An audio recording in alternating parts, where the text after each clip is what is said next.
call to order the St.Charles City Council workshop for Monday, Ready to go? I'm ready. 2023. Tracy, please call the roll. Folks, Here. Bongard, Here. Munt, Here. Lencioni, Here. Gem, Here. Petrilla, Here. Wirball, Here. Besner, Weber, Here. Flokaitis. Here. Thank you. Before we get going here, I just would like to welcome Mr. Gem, as this is his first meeting. We did swear him in last week or earlier this week, so welcome. Thank Glad you. to have you. Thank you. He's a newly appointed third ward alderperson. Just a couple things before we get started here. This is meant really for city council to discuss items. We're not making any decisions tonight, but in collaboration with staff and all the work they've put into the following items you see here, the ones, I think, 3 through 10. Appreciate your work. Thank you. And it's really meant to be a collaborative effort on sharing our thoughts and discussion and how we feel about certain items and things that we don't normally have time to do on a Monday night meeting. So we do typically do workshops. We do about 2 to 3 a year. I think that's the plan for the coming year. So I welcome new council members who have not participated before as well. When it comes to, as we talk about item number 3, the first item on the agenda is really what's called my priorities for the next 2 years, but really it's a collaborative effort. This council has done a lot of work on strategic plan, parking study, which we're embarking on, pedestrian bike study. So I lean on a lot of that work and the work of the staff to determine what our strategic priorities are. And some of those are the beginning of what will eventually be our strategic priorities, but have been things that, along with council members up here, I've wanted to do for the past 2 years. So that will help guide most of what we do. A couple of things, and since we've done the strategic plan, a lot of what my priorities have been around communication, transparency, and I know that can be a very loose term, and people have their own definitions of that. The way I view it is that council members are open with one another, open with public communication, and also I think that really has to do with being open in communication with staff. So when we talk about items, and if there's something that's ever on your mind, my belief is we have really good staff, and I know Mr. Bancroft alluded to this last meeting, giving staff a heads up, just as we want to have a heads up on what we're talking about, I think is a good way that we should proceed over the next 2 years, is just being open and honest with each other about issues that we have or topics that we want to cover. That goes with agenda items or comments you have. I know we hear from residents, and this body has done a really good job at bringing those up to staff. I think it's good to bring them up in a public forum like this, but it's also good to give staff a heads up when we're doing that so that they can get the necessary information they can to help answer your questions. Specifically, as it relates to strategic priorities, I think I know Mr. Wirball has alluded to this a lot. We've done a lot of work on infrastructure. That's inevitable, and I think this body is focused on that, and that, again, is one of my priorities, to continue to focus on that. As we continue to grow, that inevitably is going to be something, as we continue to dig into the ground, I guess, we'll call it, we'll find things that we need to do, and I know the Public Works Department does a really good job at setting a timeline and schedule for us, and I think as this body continues to be focused on that, that's definitely something we want to do for our residents. As it comes to development, which everyone talks about all the time, you know, First Street has been a focus of mine to get completed, and with the almost completed sale of a grocer on First Street, and then First Street being completed, just the project on the corner of First Street, that's something that has been a priority of mine. The East Side development, which we'll hear a little bit about tonight, I think from Derek, is one of the priorities of our council and city. There is movement on the East Side, and not only with Charleston Mall, but with other properties that are undeveloped. That is something I'd like to see happen over the next 2 years, and I think this council, in talking with some of the first and second ward alderpersons, that's also something, a priority of theirs. So I back that. I do believe that we've had some conversations about residential growth, and I think this council does need to take a smart look at that, because we do have some really thriving businesses and businesses that we know Jamie and Ryan have focused on, specifically the second ward, in order for businesses to want to come to some of those properties that are undeveloped or not yet developed, that have been developed. We do need to focus on some increased residential. but a balance. And many of the residents have heard this before, and none of this council, I know, has that mentality. We talk about growth, and it means St. Charles growth. It doesn't mean growth to be mimicked or to be like any other community, and that often gets thrown around, and that's certainly not my mentality. But we do need to look at increased residential growth in order to make our current businesses and then future businesses want to come to St. Charles. I think in general then, it is also the focus of myself and I know this council to continue to support the businesses that are currently here. So that does mean bringing in some new businesses, but it also means doing the work we've been doing to make sure our businesses that are currently here are successful. And I think we're doing a good job. I will say this, and this is a credit to this council as well as staff. Over the last few weeks, Jamie was there at Metro West. We run into people, sometimes we're in the nitty-gritty, and we think we're trying to do some of the dirty work to get things approved. We don't take a step back necessarily to look at where we are positioned as a community in terms of economic growth. And Jamie heard it, and I've heard it, and we are a growing community, and we are doing really great things, and we are often used as an example of how to grow. So I hope this council takes that as an example as we continue to make decisions that are not necessarily personally focused for ourselves, but focused on the 33 and growing plus 33,000 plus growing residents, and also some of the recommendations that staff give us to grow. So keeping that in mind as we move forward with the next couple of items. Again, just a reminder, Ron and I have had this conversation a lot about keeping an open mind. So again, no decisions are made tonight. It's about just having some conversation, and I would remind everyone here that just because you have a conversation or discuss something doesn't mean that you will or won't change your mind. It's about throwing out ideas and being open-minded so that we can take all these ideas to make decisions in the future. So I think that sets us a good stage for City Administrator McGuire to move us on to item number 4. Thank you, Mayor. And Nick Peppers is here just to do a brief introduction to tax increment financing. A number of you may have recalled this presentation from a couple years ago when we did it, but we thought it was a good opportunity to present a refresher on the topic. And getting into the other items that are on the agenda for tonight, a lot of this will be informative in nature and is intended to be discussion-based. So if there are questions throughout the presentation, please feel free to stop staff and ask those questions as we progress. Like the mayor said, this is not intended to be a heavy decision-based meeting. It is really intended to be that open dialogue and open forum. And I know that a number of council members have been requesting that over the last couple of years. So to the mayor's credit, I think she's been trying to find an opportunity to corral all of that dialogue into one place and present this as more of a regular standing discussion with the council member. So with that, I will turn it over to Nick Peppers for the tax increment financing presentation.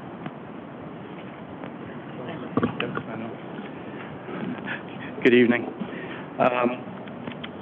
For some of you, this may be about the 4th or 5th time you've heard this presentation. Some of you are new. That's why I'm doing this this evening. So, okay. Ask questions anytime during the presentation. What is tax increment financing? In simplest terms, TIF, tax increment financing, is a financial mechanism that allows a municipality to capture certain eligible redevelopment costs to be funded by property tax revenues that are created from increases in real estate taxes. Common eligible project costs include those related to property assembly, site prep, and the construction of public improvements and infrastructure. So before you can get to the TIF, we've got to find and create an eligible area that becomes the product for the tax increment allocation redevelopment area in the TIF Act. TIF Act is up to 80 some odd pages now. It keeps getting added to. It's become pretty convoluted. As some people know, we try hard to understand everything the TIF Act says, and it's a continuing examination by us over 30 years. So first of all, the criteria for findings is that the designated local government must find that the private development of the area will not likely occur but for use of the TIF. So will the area benefit from the TIF designation? What is the area's current condition or past history to induce industrial projects, commercial projects, residential or mixed-use projects? Really covers everything that a municipality might want to consider. Can only be used to reimburse for TIF-eligible expenses. There are 15 or 20 categories in the Act. Not everything is TIF-eligible. Primarily bricks and sticks, as we call it. Can't use TIF funds to build a building. You can rehab buildings, you can fix code violations, but to the extent that you want to, say, build a brand new building, that's not TIF eligible. You can pay for consultant, engineering, my favorite, and attorney's fees, and other applicable soft costs. It can be used to acquire property, which we've done here in the city, obviously. Provides infrastructure, public or certain private. So first off, like I stated, how is the TIF implemented? Got to hire a TIF consultant. There are 2 or 3 companies out there that focus in this area. Determine the area to be studied, adopt the feasibility resolution if you want to capture some expenses up front, qualify the redevelopment area, whether it's blighted or improved or vacant, and it usually takes 4 to 5 months. Some of you may remember we went through this with Pheasant Run. It took about 5 months once we did all the publications. Once you've got a TIF area designated, you've now set up the mechanism that allows the municipality to capture the increased taxes that are generated from those properties. You know, year to year, you'll have organic growth, right? You know, taxes will go up 3 to 5%. That's not what TIF is for. TIF is to capture the increment, and we'll get to a slide in a minute that shows how that works. Capture the increment generated by new development to the municipality. Now, these are taxes that would have otherwise gone to the other taxing districts. So how is the TIF reimbursed? Financially, pay as you go, which we'll get to in a minute, through a redevelopment agreement or a non-recourse note. Upfront, not as favored, not as prevalent nowadays with tax-exempt bonds or taxable bonds or GO-TIF bond. We'll get to that in a minute also. So you may have heard me use this before, but pay-as-you-go TIF really is the preferred mechanism from a risk standpoint for a municipality. That requires a developer to pay the upfront development cost, build the project, and then is reimbursed for TIF-eligible costs once or twice annually with or without interest, and once they become available. In the pay-you-go, the developer gets paid back more slowly over time and carries the risk that the increment generated over the course of the TIF may not be enough to cover the expenses. Most developers I know won't go into a project thinking, well, I'm never going to get paid, I'm going to do it anyway. So there's a lot of thought that goes into making sure that over 23 years, there's going to be this firm opportunity. It doesn't always happen. Pay-as-you-go means the city will only expend tax incremental funds once it is realized at the completion of the project, and the city got what they bargained for. The project has generated the taxes. The city has not come out of pocket to pay for anything, and then it is then reimbursed to the developer under a certain mechanism. So it must first increase the EAV, pay taxes before anything goes back to the developer. There are limitations on what that can be. Like I said, TIF eligible, so we pay strong attention to making sure the developer proves out and supports what in fact has been expended, just not an open checkbook. The other way are GO bonds, not as favored. I'll give you an example, First Street, where the municipality floats bonds ahead of time based on an anticipated income stream. As you can imagine, there's risk. Everyone has the best of intentions that the project will be developed as you think it will.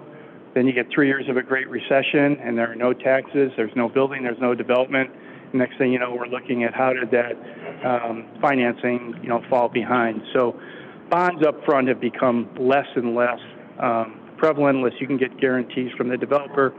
That makes them taxable. So pay-as-you-go has really been the norm in today's environment. Occasionally, you may find a reason to do a bond deal. If you have a mature TIF with a mature income stream, maybe some time's left in the TIF and you feel comfortable you can do it, but we've not been seeing a lot of those. Here's a good graph that everyone uses for how a TIF really works in terms of what's the money that's created. So you got the lower base EAV number. TIFs are 23 years. That's what that timeline is intended to represent. But for the development, the first yellow triangle, that's the incremental EV that gets created by the TIF that is then, by the project that's eligible to be shared.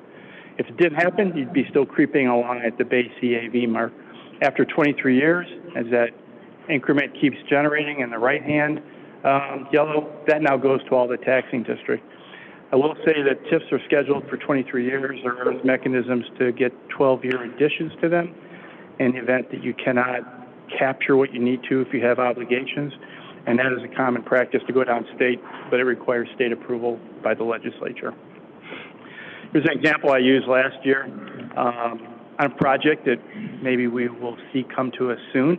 Numbers are a little dated, but this gives you an idea of what could be available in a project that has a base EAV of $6 million with a tax rate of 10%. So the base taxes are $600,000 a year, okay?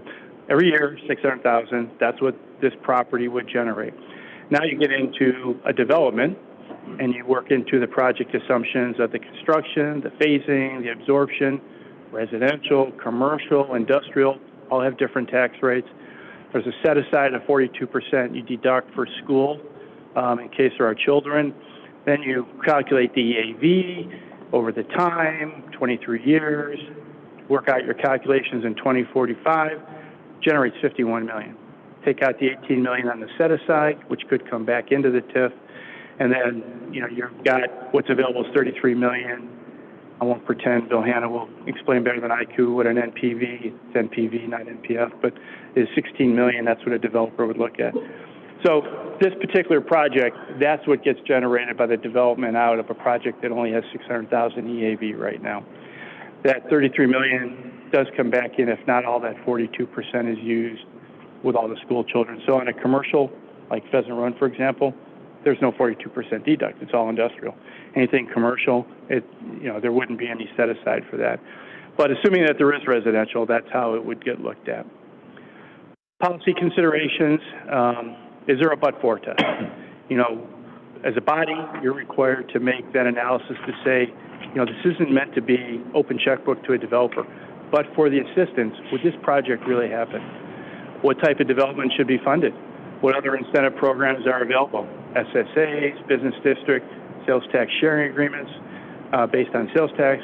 So you just finished one of those. How does the estimate of incremental taxes compare to the equity and the loan?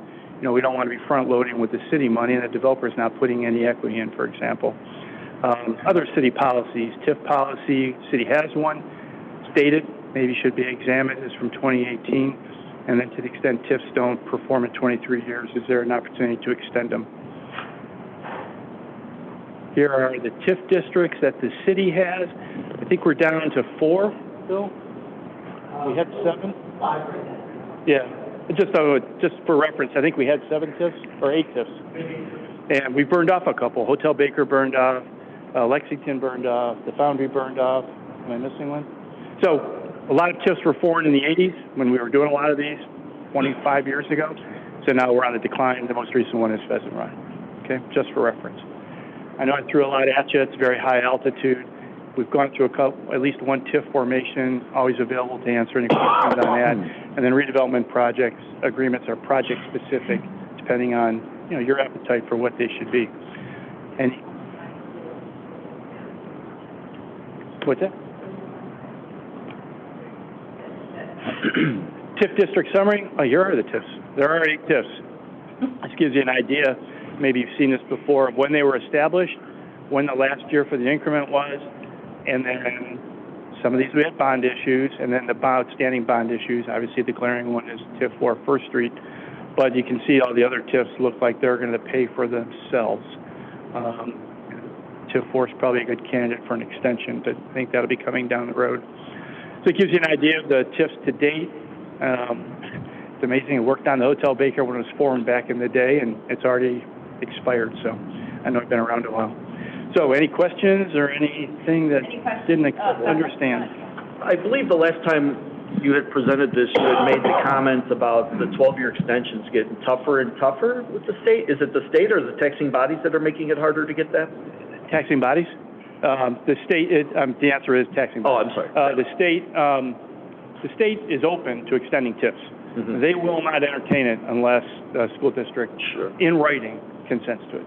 And then is there just a nervousness on it, on the taxing bodies wanting to facilitate a 12-year extension, or is it just out of their reach in regards to the kids? Well, it's been in these conversations with school districts. They'll argue they've been patient for 23 years. Mm-hmm. And I have found, though, that they've been very receptive to being a good partner in the community because, but for what you do to create the TIF, they don't do anything. You take all the risk. I mean, you took the risk on First Street. Mm-hmm. So there is some receptiveness to say, maybe this is a good one for a 12-year extension. And you go and you explain it to them. And we, pitch it and show how it can be retired. Thank you.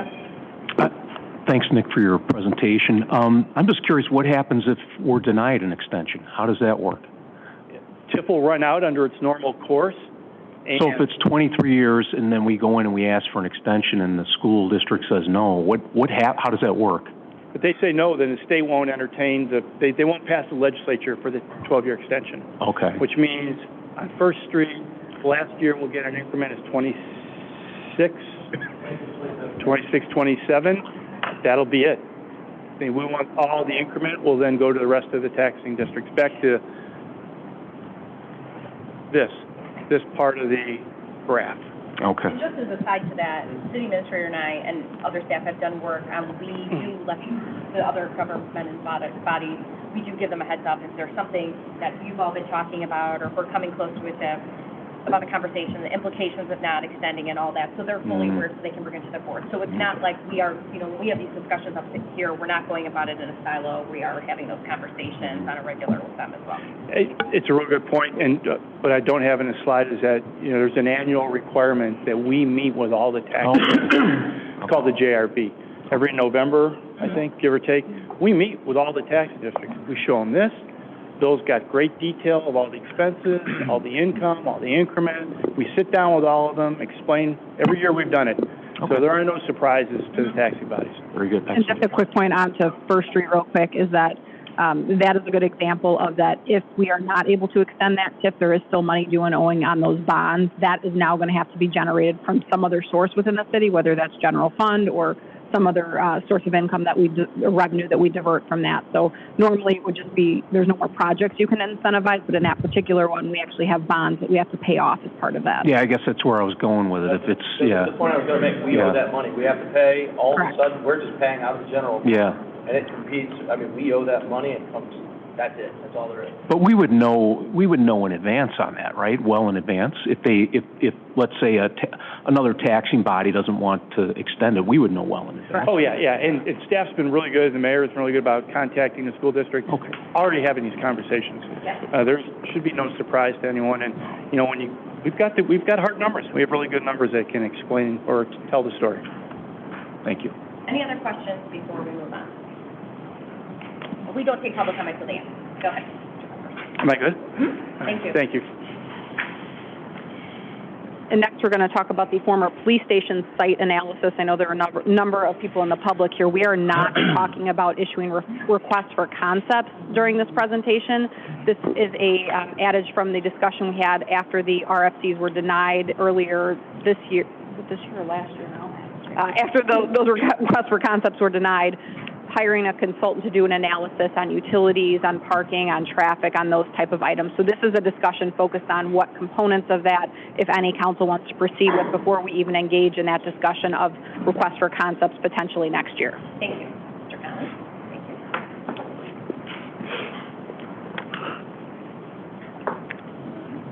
Good evening, Derek Conley, Economic Development Director. To just say again, we're doing the Downtown Riverfront Property Feasibility Study, RFP. So again, this is not a feasibility study where we're going to be soliciting developments from developers. This is to hire a consultant of some sort to do a feasibility study, and we're going to go through what those items would be.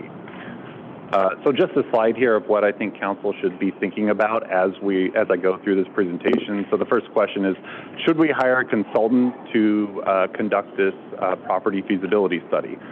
Last year in the budget, we did put in there $100,000 to do such. Given that we are right around the quarter of election and we knew that we were going to have some members that were going to be rerunning, we decided to delay this till the summer in order to make this decision, and that's what this is. And then also there is a little bit of gray area of here what we can do. What exactly do we want the consultant to be studying? I'm going to kind of go through a menu of different options of what we can do. We can do all of them, we can do part of them, and that's part of the discussion today. As part of this, I did kind of put together actually what this RFP would look like. It's in a preliminary draft form. This would be the executive summary. So it kind of just gives a little bit of feedback about the property itself.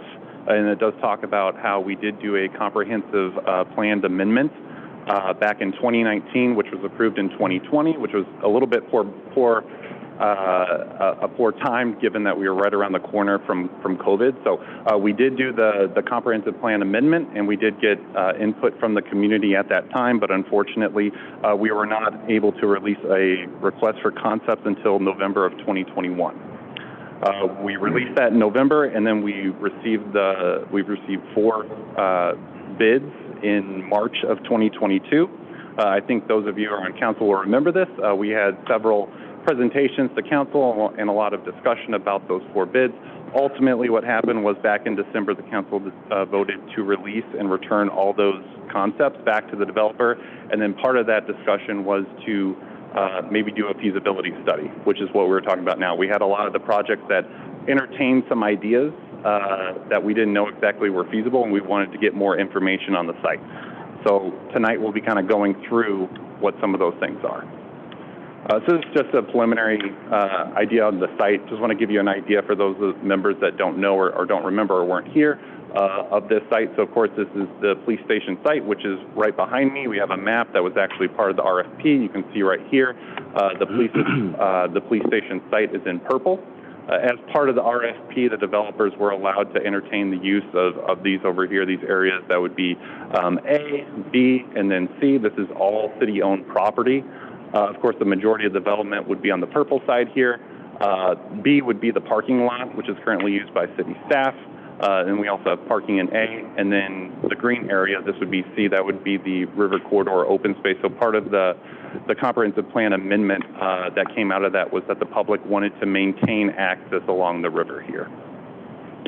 As far as zoning goes, the majority of this site is actually zoned for central business district. So there is no height minimum or maximum that is put on that zoning district. And then there is actually a small part, the part over here, which is A, that is actually zoned CBD2. So that's actually more of a transitional use. So that would be less of a dense development over there. As far as site conditions go, and this is kind of where we get into the meat and maybe the need for doing a feasibility study. First is environmental. This site used to be an industrial site, so we know that there are some environmental challenges on this. Really what needs to happen is a phase 1 environmental study to see exactly what is there and what it would take to clean it up. Next is bedrock. Of course, being along the Fox River, if you've done a development, you know underneath the ground, there's a lot of bedrock, which makes it challenging if you're trying to do any type of foundations or utility work or potentially an underground parking structure. And then, of course, we also have the floodplain issue. I'm actually just going to flip down to the next slide here. This is actually a map of where the floodplain is right now. That is existing, and that is, of course, something that would have to be worked through with this development. It's just an added challenge. Next would be an analysis of the utilities, or sorry, this would just be utilities right now. So this site does have utilities that run to it. Of course, it was a functional site, and we do know where they are, but we do need to know a little bit more about their condition. Of course, being a very old site, you run into things that you didn't know were there, so we do need to dig a little bit deeper into that. As far as the scope of services, I'm going to go through each one of these in a little bit more detail, but essentially these would be what we would be looking to hire a planning firm or an engineering firm or maybe in all likelihood both to conduct these services. So I've broken it down into 2 parts. One would be planning and the next would be technical. And I'm going to go through these one by one. This is not in any particular order though. This could be mixed up. So first would be planning. One of the ideas we had, I know we did just do the comprehensive plan amendment, which did have public outreach on what the community would like to see at this site. But maybe we do need to do that again, given when we went out to the public with the bids that we got, there was not exactly a consensus on what should go there. So we could hire a planning firm that would come in and have community meetings, surveys, project website, focus groups, things of that nature. So that we could get a better idea of what the community would support. This would be very similar if you participated in our pedestrian bike plan that we're doing right now. I'm actually going to go ahead and skip this next one, the concept plan development, and come back to it. Next would be the technical thing. So We do have the environmental site analysis, so this would basically having the consultant firm do an environmental study on the site so we can see what type of environmental challenges are on it. A geotechnical analysis, so this would be kind of looking at the soil structure and determining where's the bedrock, how thick is it, how much is that going to be a problem if we're going to do things like relocate utilities, do underground parking, things of that nature. We kind of have to have a better idea of that. Floodplain mitigation analysis, what are some tactics that we can utilize in order to mitigate the floodplain that is currently on the property. Utility analysis. So we know that where the utilities are there on the property. However, we don't exactly know what their conditions are, if there's something there that we don't know about. So we want the firm to go in and basically look at this and say, are these utilities adequate? Do they need to be upgraded if you're going to do any development there? What is the cost to have them relocated if we do have a developer who wants to come in and have them relocated, maybe pushed to the side to make more room for development? What are the costs associated with that? Next would be demolition costs. And this should actually be demolition costs and analysts. So what is it going to take to tear this building down and basically get it to a clean slate? How much is that going to cost, and then how should it be done? It's just not as simple as getting a number, but we need to know what is the process for doing that given the history of this site. Traffic study, of course, we're back here behind City Hall, and we have Riverside, and then we've got Cedar and State Avenue. There does need to be some type of preliminary analysis that's done to show how are we going to avoid getting too much traffic congestion in this area. We want to avoid people going up, of course, State and Cedar into the neighborhoods. And then, of course, we do have the Fire Station 1 that is over here, too. Is that going to be impacted? And then a parking analysis. As everyone knows, last week we did approve a contract with our parking consultant. That would be in conjunction with this. Our parking consultant is already going to be kind of looking at this site, and we would ask these two groups to kind of work together in order to create some type of master plan for how this site can be accommodated. I'm going to flip back up to this slide here, the planning concept plan development. We can also have this firm come up with concepts. Kind of the tactic that we took last time was we went to the market and said, here's a great piece of property. What do you think could fit on this property? What's the highest and best use? That didn't exactly work. It wasn't that it was a bad try. That's typically what we do with RFPs and developments all around town. We ask the development community to look at it and say what should go there. In this particular case, it didn't work. And maybe we can try to tackle it from a different angle. We can have a firm come in, do the public engagement, look at the site, and kind of determine what is the best fit for this property. What is the community going to want? And also, what can go there, given if they're doing all these technical evaluations? They may say something along the lines of, look, you can't relocate these utilities. It would be too cost ineffective to do such. They need to stay right where they're at, and you need to work around them and put buildings in different positions. So that being said, I think this would be the final step here. I just honestly went on Google and found some concepts, but this is something that we could ask them to do. Look at everything and say, look, this is the best case scenario for how this property can be developed based off of what the community wants and what the site can handle given all what we would learn in the technical aspects. So with that being said, I kind of just have a slide here asking what are your thoughts on doing the property feasibility study, and then also just a list of all the different planning exercises that we could go through. So thank you, Derek. So I think at this point, what we can do is I'll start with Mr. Weber, and we can work on this around the room. If you don't have a comment or question at this point, it's fine, but we'll just take it around the room. So go ahead, Mr. Weber. Thank you, Mayor. Yeah, Derek, my opinion, I think, before we get too far ahead of it, this time around, I think we need to start just as a city to understand this piece of land. I definitely want to pursue the technical aspect of it, even before the planning or anything else. I want to know what we're dealing with, because it could save us a lot of,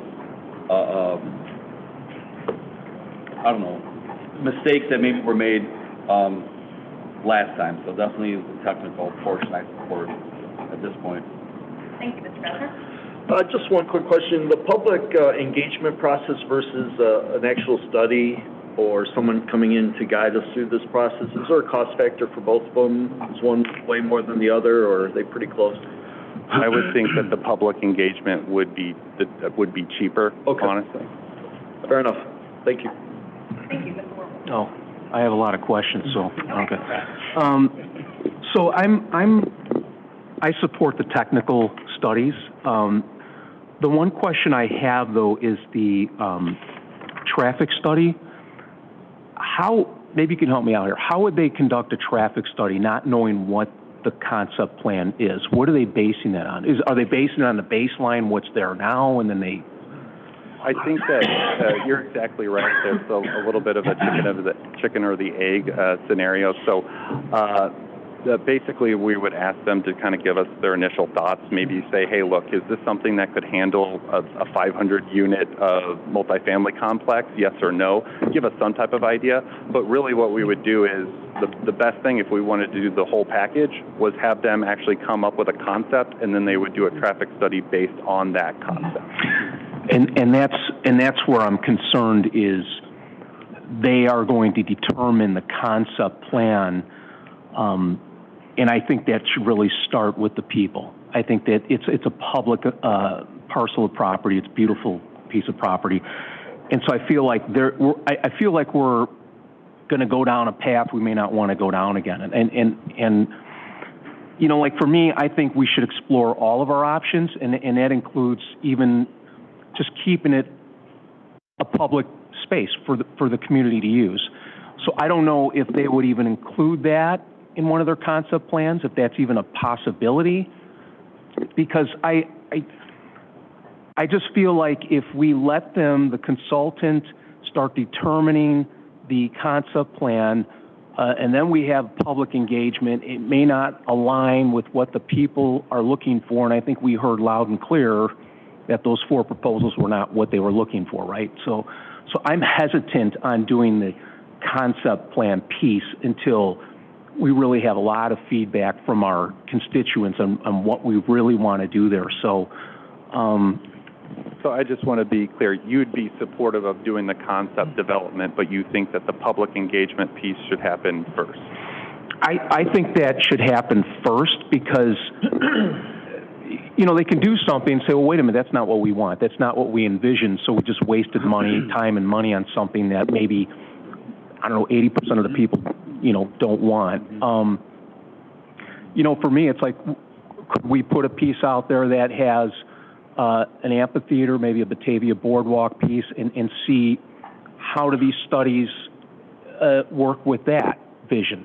Maybe there's boat slips out there. You know, something modest. I'm more on the modest side, and a lot of my constituents, I think, really support something a little more modest. A lot of green space. I'm not saying that's what it has to be, but I just have some reservations on having a consultant put based on assumptions. You know what I'm saying? Especially after what we went through. So I'm hesitant on that part. So I would say that I would expect the consultant to consider the public engagement process. So if the public engagement process said, look, we would like to see a restaurant or a small mixed-use building and that type of amenity, where they could do some type of concept like that. It's not going to be a very detailed one, but at least map it out to say, look, if you're going to do some type of amphitheater, this is where it would go. Mm-hmm. And also for Smorville, I think the idea would be similar to when we did the comprehensive plan update for that site. It would be community engagement first, and then the concept plan would be based on that community feedback. So it would be the first component of it is to see what the community wanted in order to generate a sample concept. Mm-hmm. Let me think a little bit more on that before. Let me give you a few other things. So how would the public engagement piece work? Would we do it similar to what the pedestrian bike plan was? Would we be as engaging as that, is my question? Would we have tables set up outside? Would we have a website put up?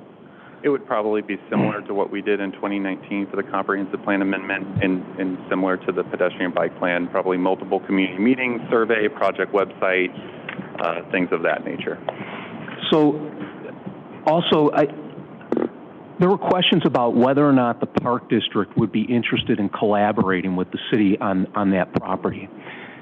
And during one of the forums with the League of Women Voters, that question was asked, and almost all of them said yes. And I'm just curious because I heard, well, no, they're not really. But they answered it publicly that they would. Could that be part of this, just to at least inquire about it with the Park District? I think we should explore everything on this piece so we don't go down the wrong, at least we can say we tried and made the effort. I think Heather can address that. Okay. Yeah, I will say I had no less than 4 conversations with the Park District on that, and they were reluctant to issue an official position on that. And the reason they said that is because it's not their land. They will never plan for it. They will never say they're interested in it. They will never put any money into budgeting for it, just because it's our land and it's dictated by our concept. So whether they are or are not interested in it, they will not issue an official statement on that. But we have engaged them multiple times on that topic. Okay. And then for the demolition cost, let's say, I don't know, the demolition costs come in and they say, okay, it's not worth saving the buildings for whatever reason. Could part of this study be, what if it is a park? We call it the municipal park. You know, could that be part of this study? I know it's probably the simplest form of doing something over there, but I think it was brought up by Ron back when we first started this. And, you know, I kind of want to start at the very low end and work our way up. The other thing is there an opportunity to repurpose any of those buildings? One of the buildings, none of the buildings? Would they look at the building and say, you know what, it's not worth it, or maybe it is worth it? Could one of the buildings be a public amenity, an arts cultural center, a children's museum? I don't know the answer to that, but could this address that? Is that an option? They could certainly look at the building and try to determine if there was still a use for it. You know, I mean, I look at it and it is kind of you know, it's a bunch of buildings that are very old that have been put together, so finding a good use for it would be difficult. But they could certainly look at the structure itself and see what type of condition it is. Yeah, I mean, I took a tour of both of them. They are in rough shape. I get that. I'm just trying to make sure we explore every option so that we can say, okay, this isn't going to work, this might work, or maybe this is direction we need to go. So I think for me that's important, but I'm just a little hesitant on the concept plan piece with the consultant. The technical part I'm okay with. The utility part I'm okay with. What else do you have here? The river corridor open space, 60 feet. You know, those parts I'm okay with. I don't have an issue with those. And again, this isn't, we don't have to do every single one of these. We can break it apart. I think to sum up kind of what you're saying, and what I'm hearing, at least, and correct me if I'm wrong, you want public engagement, technical analysis to drive what happens. It sounds like, based on all of that. Yeah, I think so. And it's based off of what we want, right? We got a lot of feedback on what people were looking for, what they didn't want, things like that. So I just want to go very slow, and I think the first step is kind of what my colleague Steve Weber said, is maybe the technical and maybe the utility piece of it. That's where I'm at, and then perhaps we can then look at the community engagement part. Thank you. Yeah, I mean, I agree with what Brian's saying as well. Technical 100%. Let's just go down that path and get as much data as possible so we can make a decision. I want public engagement as well. I wouldn't mind having it happen at the same time, as long as it's robust, you know, very similar, if not almost exactly the same as the bikeability study. The concept plan issue that Brian mentioned, I understand the trepidation for that. But could we have in this direction to our consultant? Could we direct them to give us like sort of a tiered concept plans? Like to give us a modest one, give us a medium one. Is that something, or is that a pain in the butt? Different concepts? Yeah, I mean, like that. I think that would maybe be part of it. I don't think they would just give us one option. Right, it would be kind of a variety of whatever they learned through the analysis. So is it, and then again, so once this comes back to us, we will then take a look at it, and, you know, break it apart, analyze it ourselves, but we're still going to put another RFP out to developers, right? So this is, obviously this is just the first of 2 phases, maybe, or 3 even. Right. I mean, Yeah, oh, I mean, that's good to know. I mean, because so even if this consultant comes back with a ridiculous concept, I mean, that's certainly not something Maybe I should clarify too, when these planners come back with concepts, they're not nearly to the level of the detail that we Right, saw that a before. They'll have developer would blocks get. on a paper that say A, commercial, B, Right, residential, and they'll kind of just block them out. Mhm. They're very light, very informal, just kind of telling you what maybe designated areas make sense to be. Okay. Yeah, I'm still a little gray on that too. I'll definitely get behind technical and planning. I want to hear what I mean, I think I know what many of the people, especially around that area, are going to say, but I want to hear it again. And robust engagement is what we need for that. So there's no doubt. And then, Heather, I was just curious about the Park District. Are these answers you're getting, are you just talking to staff, or has their board been They've included engaged? both staff members and board members. And this is just, there's no resolution they passed that's made this official, it's just They staff said they saying that? will not pass anything like that, and they said that is because it is city-owned land. It is not in their comprehensive plan. It is not anything that they have budgeted in their future planning documents, so they basically said that they are staying out of it. Okay. Yeah, I think that's it for me. Thanks. I agree with my colleagues about, sounds like starting at the beginning, we need to know what could go there, what are the environmental issues that might be faced, obviously utilities and all the other things that might help them build to the concept plan, saying, based on what we find underground, you only can do these things. And then again, I agree that we should, do that, get some ideas, and then obviously the public input is going to be valuable. So unfortunately, I don't have the luxury of knowledge of all that you've gone through over the last couple of years with what to do with the old police station, but I would support doing it at the beginning, all the technical stuff, and see what they can do. My only question is there a company that does both? Or are we looking at two kind of consulting groups? One to do real technical, get down in the dirt, this is what you got, and then somebody that does the concept plan? More than likely, it's going to include more than one firm. There's going to be a firm that's going to be the master, and then they're going to have to contract some work out. Okay, great, thank you. That's all I had. Oh, sorry, can I ask one? Are you confident, again, that's a great question, can $100,000, are we still confident that would cover to, planning end? I mean, what do you think? We'll have to see, honestly, what they come back with. This isn't something that is... Well, regardless, I still want both. Okay, go on. Alderman Lencioni.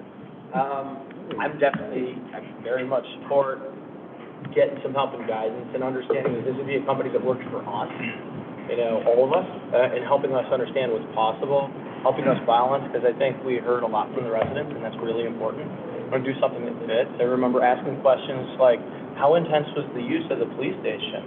Like, how intense could a use be, and it wouldn't destroy what's actually possible? I definitely worry about in our future uses, not costing the residents more money. I know that we have a lot to fix over there. I know that there's expense in tearing things down, remediating the site, the walkways falling into the river. If the residents didn't have to bear the cost of that'd be great. It's downtown property. What kind of opportunities are there?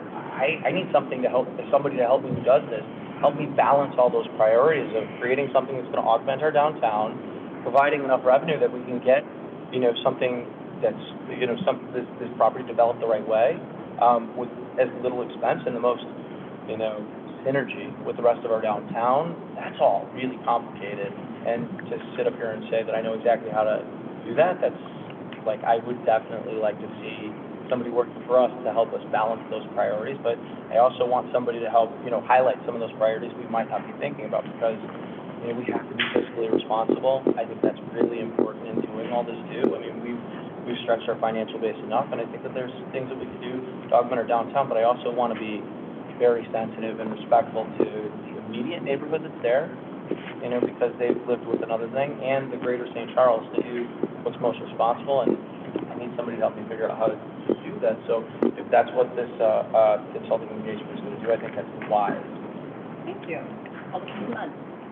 I would build on that fiscal responsibility, I think, includes having that technical study be done, because if you start doing something there without knowing what you have, it becomes a burden financially on the city.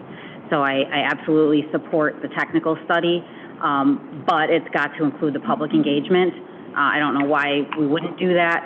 I'm very concerned about how we would do that public engagement piece, though, and how we would be advertising it, how we would be pushing that information out to the community, because I think that in the past we've done a lot of more passive advertisement of that, maybe through social media or some flyers. I don't know that we've really engaged all of the different groups within our community, and we may have missed some demographics. Maybe people who are not native English speakers, people who are in the more elderly population who don't use social media, and those are people who do have an investment in the city, and we want to make sure that they have some input on this area, and I would include that as part of the walkability study that we're doing as well. They are people that have transportation concerns. We want to make sure that when we're doing anything like that, that we are including those portions of our community in our engagement studies. And I don't know that we're doing enough of those. Like 1 or 2 of them might not be enough. I see them in some other communities where they have 3 or 4 of them where they really get them engaged. So I'd like to see those. And then I also think it's really important that we think about what is this going to look like, not just in 10 years, but 20 years, 30 years, 40 years, because these buildings are going to be here for a long time. Whatever it is that we end up putting here, or if it ends up being a park, whatever it ends up being, I want to make sure that we are thinking very long term. This is our postcard. This is what people see in all of our photos. This is a big decision. So I want to make sure that we are thinking forward and very long term. So those are the concerns that I have. Thank you. Alderperson Bonder. So engagements are great. Studies are great. I don't think anybody's going to argue against those. I would just echo where we were, was it November last year? Mm-hmm. Was it November? So I think the consensus for this group up here was if we didn't have an overwhelming direction that everybody could get behind, we weren't going to do anything. And you're not going to go wrong with having engagement, but we don't get 70, 80% of the community to show up. Studies are studies. They're going to tell you what somebody thinks. I think until you get this body, the 10 of us, to say, here's what I would support, here's what I wouldn't support, here's what I like, without getting too into the weeds about, density or paint color or something, but we can all have conversation about, do you like a hotel here? Do you like commercial? How dense do you like it? Do you want it to be a park? But I think until this body can decide what it can get behind or what it can't get behind, because you can have a study come up, and if you're still locked in with 5-5, you're not going anywhere. And if you have, public engagement and it's all over the map, which it's likely to be, it's still going to fall on this body to figure out which direction you want to go. So yes, do the study, yes, line up public engagement, but first and foremost, it has to be the 10 people up here deciding what would you support, what wouldn't you support, and then go from there. Thank you. Alderperson Schultz. Yeah, Derek, thank you for the amount of time you spent putting this together. Well done. The one thing I want to see is, more than anything, I want to see it done right. I don't want to take any shortcuts, because kind of like what Alderperson Munn said, this is going to be up here 30, 40 years from now, and it's going to be, it's a big decision. And I think with, anything that we can have the consultants do as experts to help us make a better decision is an obvious plus, I believe. But I do want to echo what Ryan said. There's going to come a time this is going to come and fall on us, so we have to get behind what we as a group kind of see as can fit in there. One thing I would like to know, will they tell us, and I know you probably can't answer this today, what specifically can't go in there?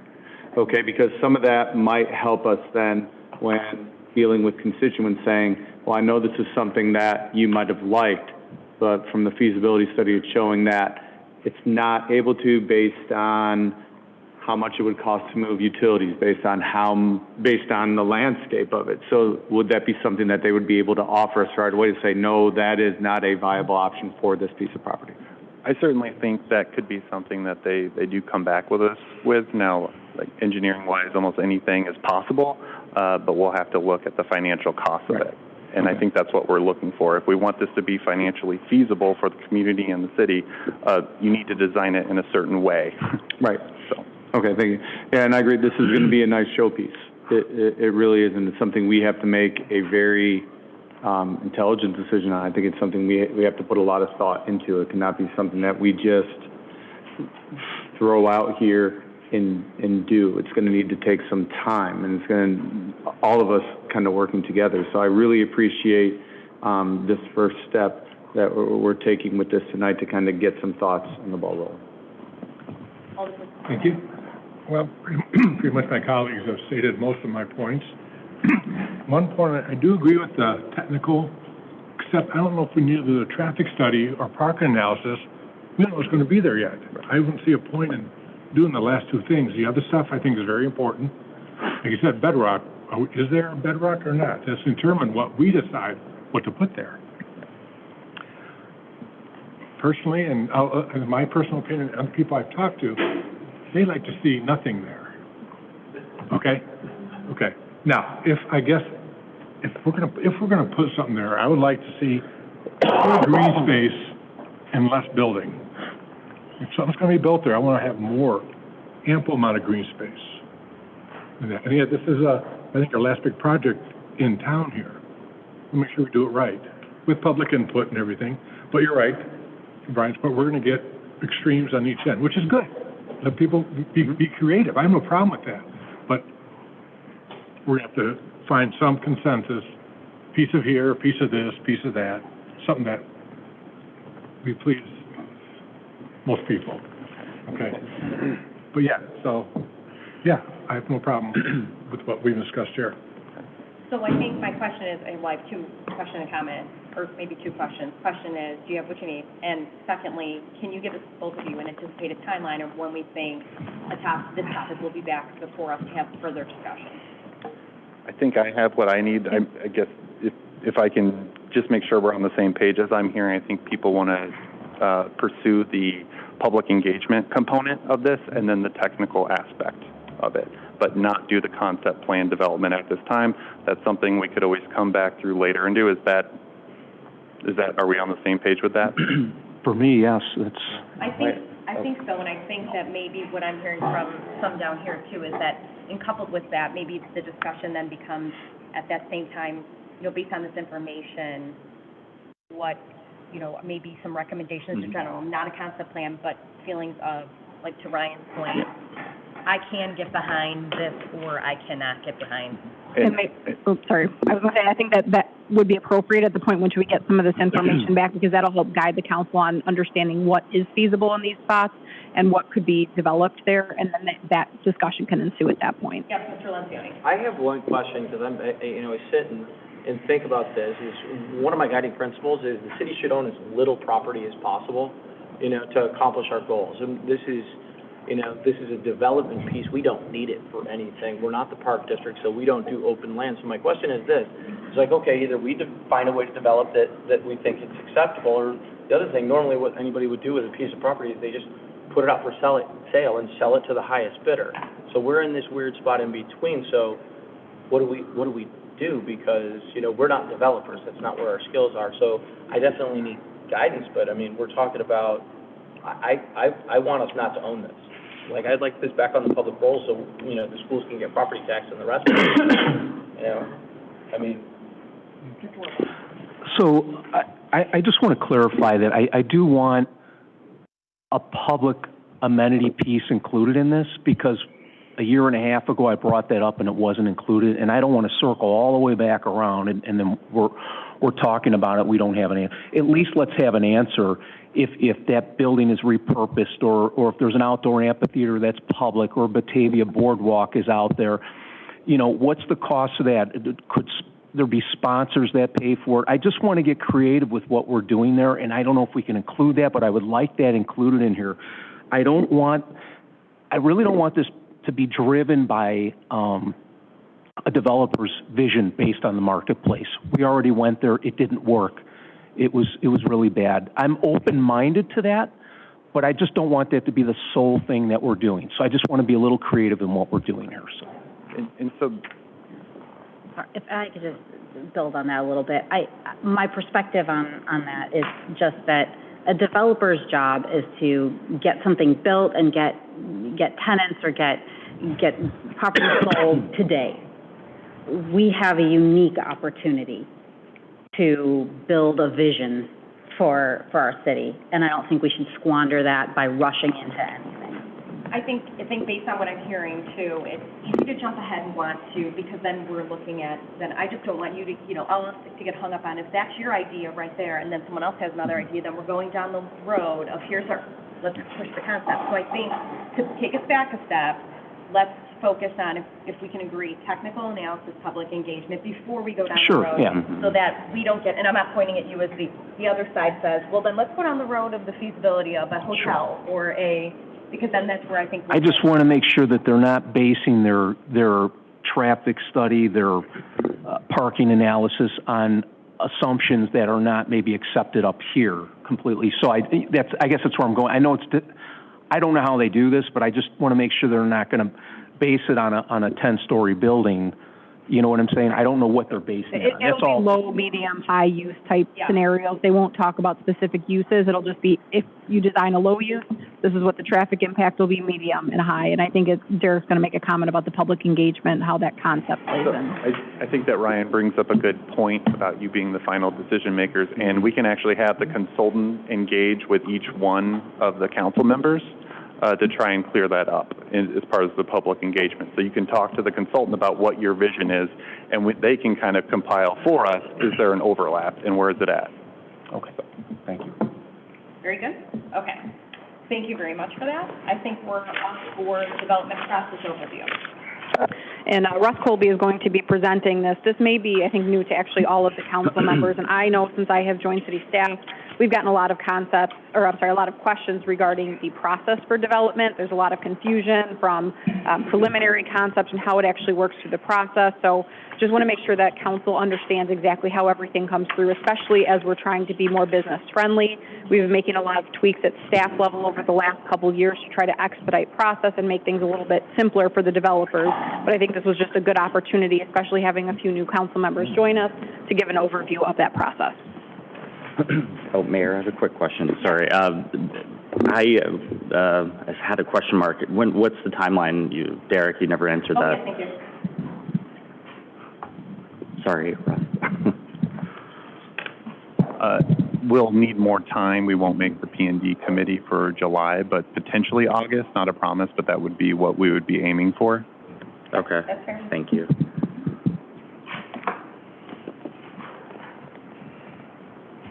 All right, good evening, everyone. So this presentation on the development process is meant really to be informative and give you some background on how our procedure works. It's both a political process and it also follows ordinances and state statutes. It's a little bit complicated and cumbersome at times, but there's reasons for that. And we really wanted to explain this at a high level so that when you're approached with questions about where a project is at or a question about a property, that you have some context for how the city's process works and how items work when they come before you. And also, because you'll often see agenda items pop up that have a specific type of request that you're seeing kind of in isolation. And so the intent of this is to sort of show you how it fits within the whole process that we have in place. First I'm going to talk about background and context. Really at the highest level of, what territory does the city have authority over? What property can we potentially annex? What do we do with comprehensive planning? How do we deal with zoning and zoning changes that come before the city? And also a little bit about subdivisions and how those work into the process. So firstly, territory. So this map shows in yellow the corporate limits of the city. You're probably familiar with sort of that shape. Anywhere that's in that yellow area is subject to our city codes and city processes. Those are our residents and properties that are within our jurisdiction. So that's anywhere outside of that line, our city code wouldn't apply. We do have some authority over what's called the 1.5-mile extraterritorial area, where we're able to review some zoning matters and subdivisions. So those would be areas that are outside of our corporate limits, but generally are on our side of any boundary line agreements that we have with neighboring municipalities. So this map shows existing boundary line agreements that are in place. These are 20-year agreements that the city approves We've had one with Geneva that hasn't moved much, same with Wayne for many years. West Chicago, it's adjusted slightly, but not likely to move very much anymore. We have also one with South Elgin to the north that's shifted a couple times, and we also have an agreement with Kane County and South Elgin that dictates some land uses both on the St. Charles side and the South Elgin side. That one is a little unique, and it's up for expiration in 2025. And then Campton Hills, we do not have a boundary line agreement with. We really haven't had any development-related issues that have come up along our boundary line that have prompted having this agreement in place. So when we talk about the city's planning area, it's really defined by our corporate limits and the boundary lines that are in these boundary line agreements. If the city is considering annexing property, there's a state statute process that has to be followed. Property that's contiguous to our borders can be annexed, but we have to respect these boundary line agreements. City has the ability to have a property owner voluntarily petition for annexation, or we have some ability to force annex properties under certain circumstances, depending on the size and how it's contiguous. We also have the ability to enter agreements when we're annexing property. The city can negotiate for certain things that we may think are beneficial, such as additional fee contributions. That's a little bit different because it's outside of a zoning process. So that's something that's unique in the state statute. Comprehensive planning. So we talk a lot about the comprehensive plan. It's a policy guide for the city. It has recommendations for development. It sets out a vision for how we'd like to see the city develop over a 20-year period. It's based on our planning area, based on the boundary agreements, and identifies land uses for all property that's within our planning area, including those within our corporate limits. There's also details about specific site improvements on smaller area plans, including on the east and west gateways and downtown. Our current plan's from 2013, so we are in discussions in the strategic plan about updating that plan in its entirety, but it remains as a reference and policy guide.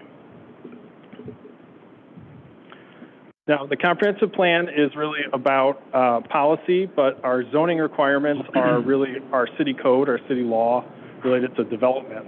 And it's a power that we have under state statute. And, you know, by having zoning, we have to follow all of the statutory requirements and procedures for any time we're considering changes or modifications to zoning requirements. But zoning is probably our most powerful tool for accomplishing planning objectives that are in our planning documents, including the comprehensive plan. So it's very important. All the properties within our corporate limits have a zoning designation, and that identifies certain uses and certain types of development that can be on that property, and those are considered to be by right. So all properties have some form of by right development where someone can come in and get a building permit, construct something on that property, or open a business in a location based on what's allowed under zoning. And that does not come through any process before any commissions or the council because it's allowed by right. There are situations if someone's constructing something where they have to get a building permit from the city, and we'll review those permits for compliance with all the code requirements, but there's not a review process to establish all the uses if it's one that's listed as permitted in the zoning district. So there's a little twist on that within the historic district. There's a review process to be able to issue building permits for exterior changes, and then I'll talk a little bit more about that later.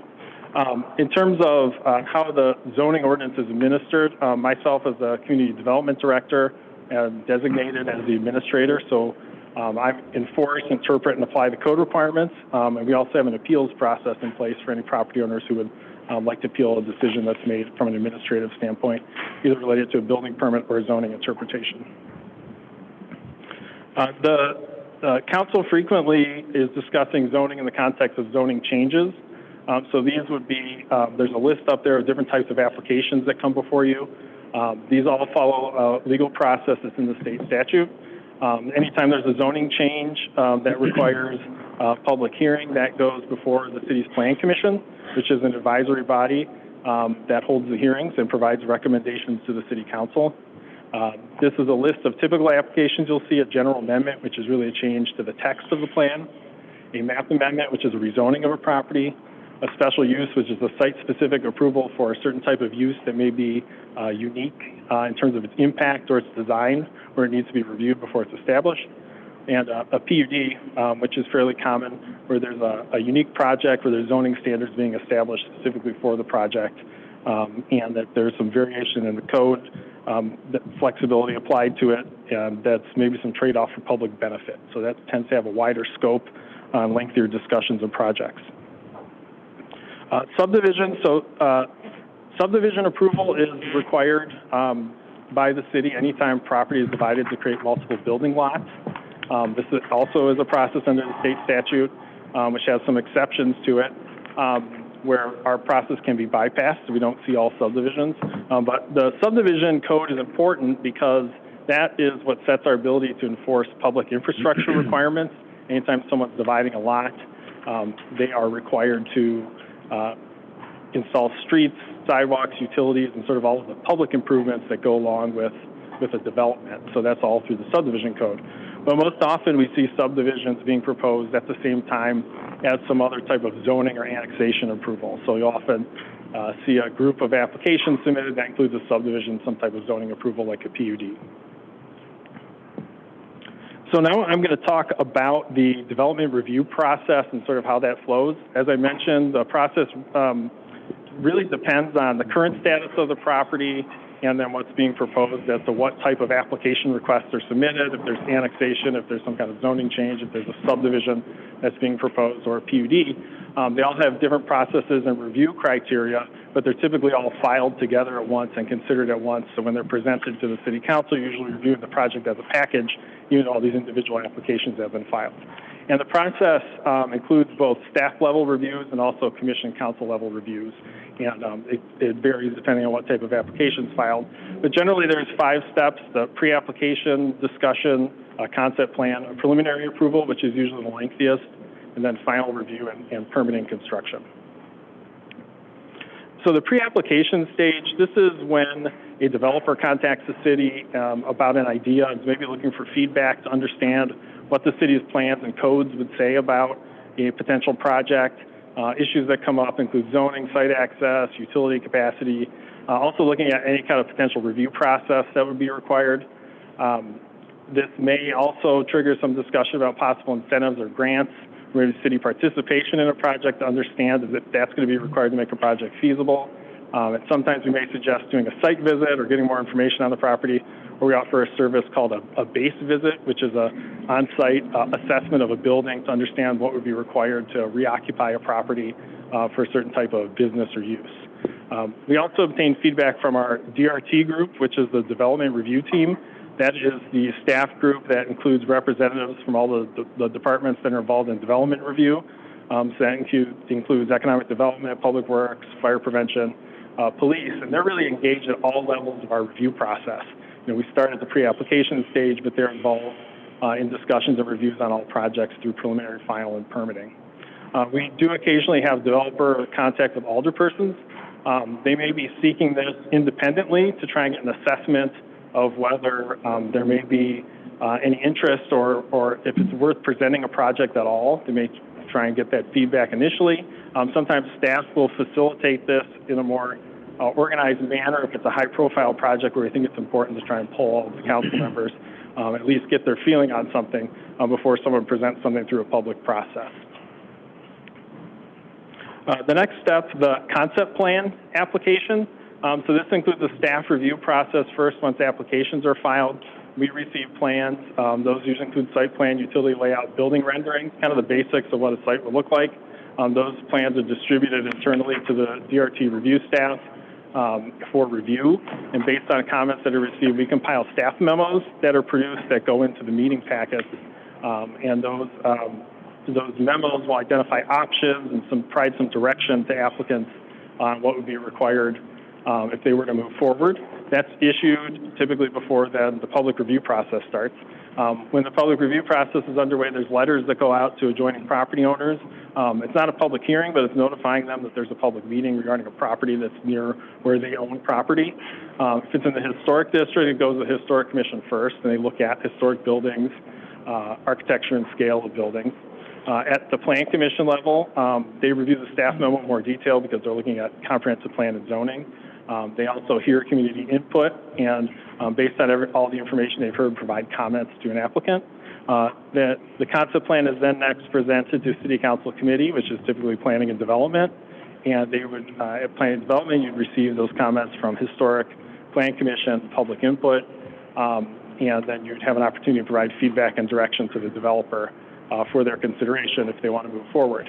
What's important to note is the concept plan process conclusion is feedback and comments only. There's no approval or denial at the end of this process.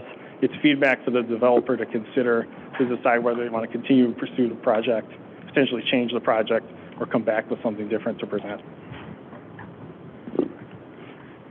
Next, we get into the preliminary stage.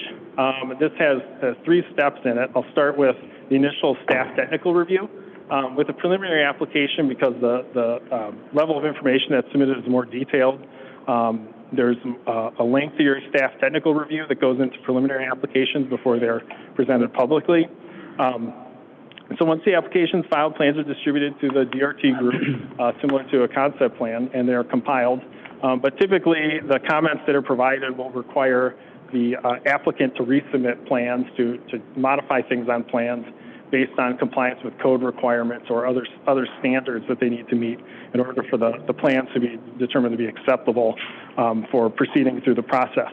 So there may be times where a preliminary application's been submitted. We may go through multiple reviews of plans to try and correct some of these items to get things in a form where we think it's feasible to proceed with having it presented publicly, because we wouldn't want to present something publicly at a preliminary stage as a formal application if we knew there was some technical issue that it couldn't be constructed the way it was shown.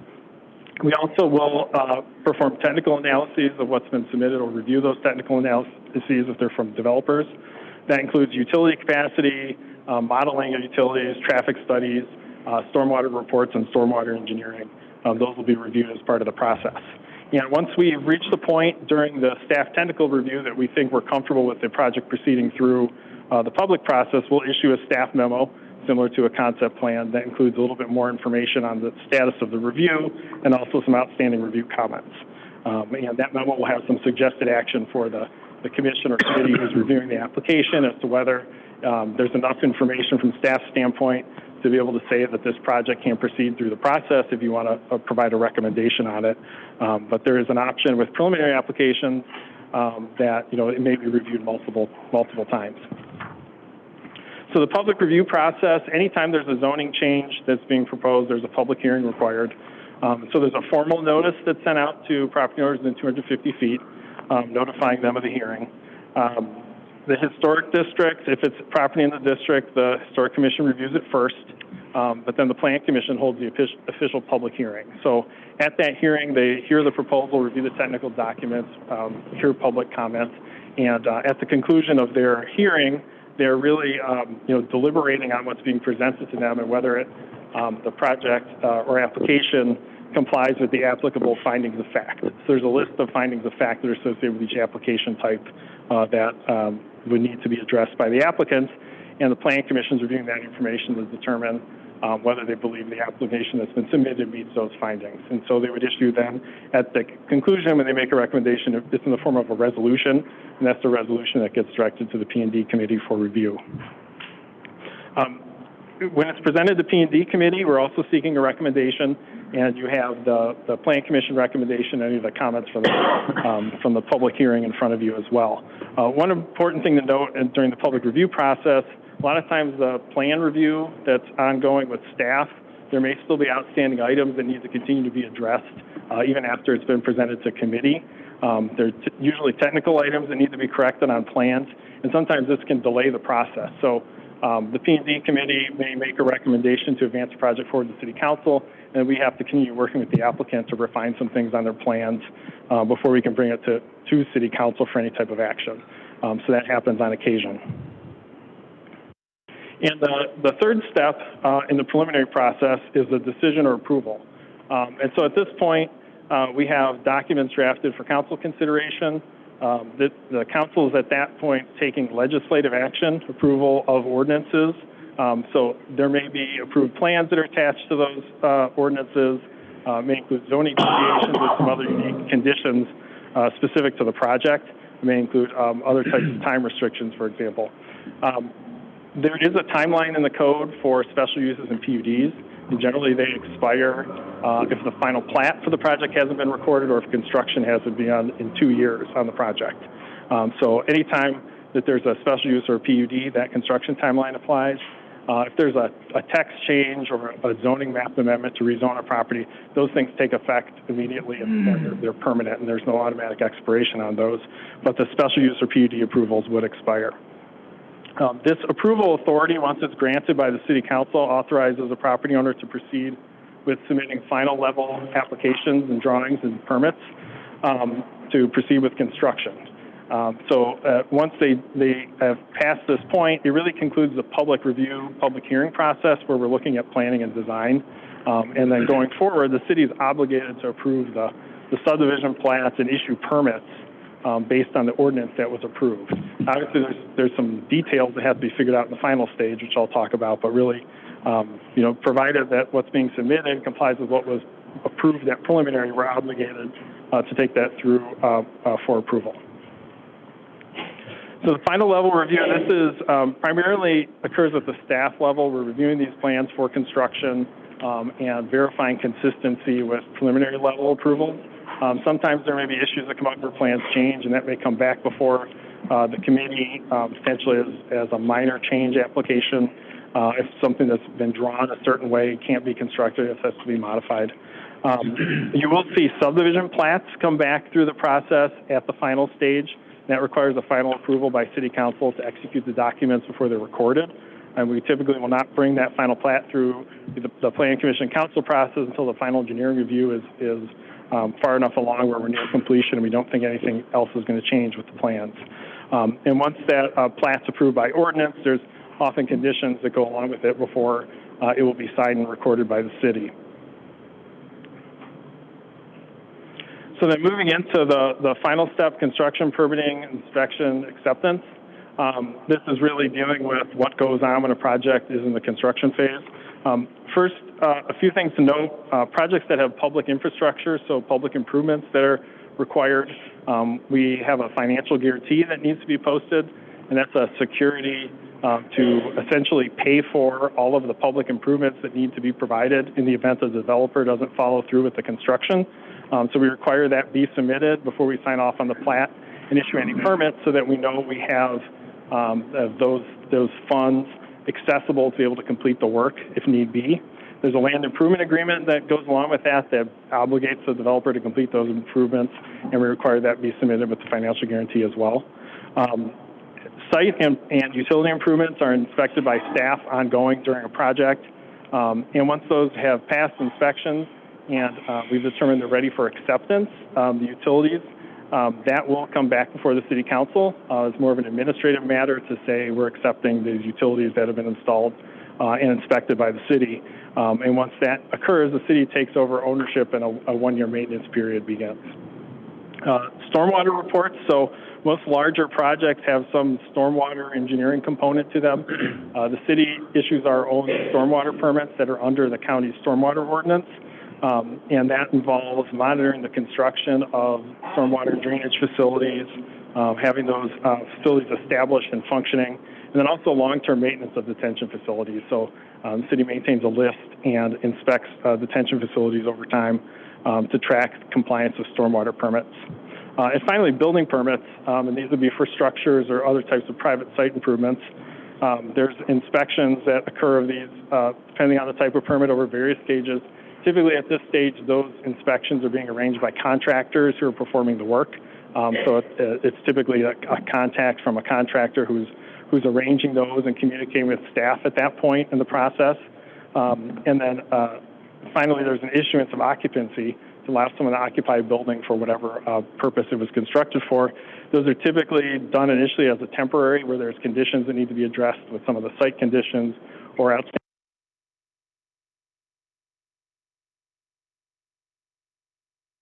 them to come back and seek a final approval when all those items are addressed. A few other considerations. These are some items that come up that kind of extend outside of the normal development process. First, licensed businesses. So City Code has a limited list of types of businesses that require a council approval in the form of a license. Most businesses are permitted to open without any type of city approval, so we don't necessarily have a process in place to approve every business that occupies a building. Historic preservation, this is part of the zoning review for a building permit where exterior work applications in the historic district go for a certificate of appropriateness. The Historic Commission, under the code, can approve those COAs, but they don't have the ability to deny them. So they can only recommend a denial, and then it gets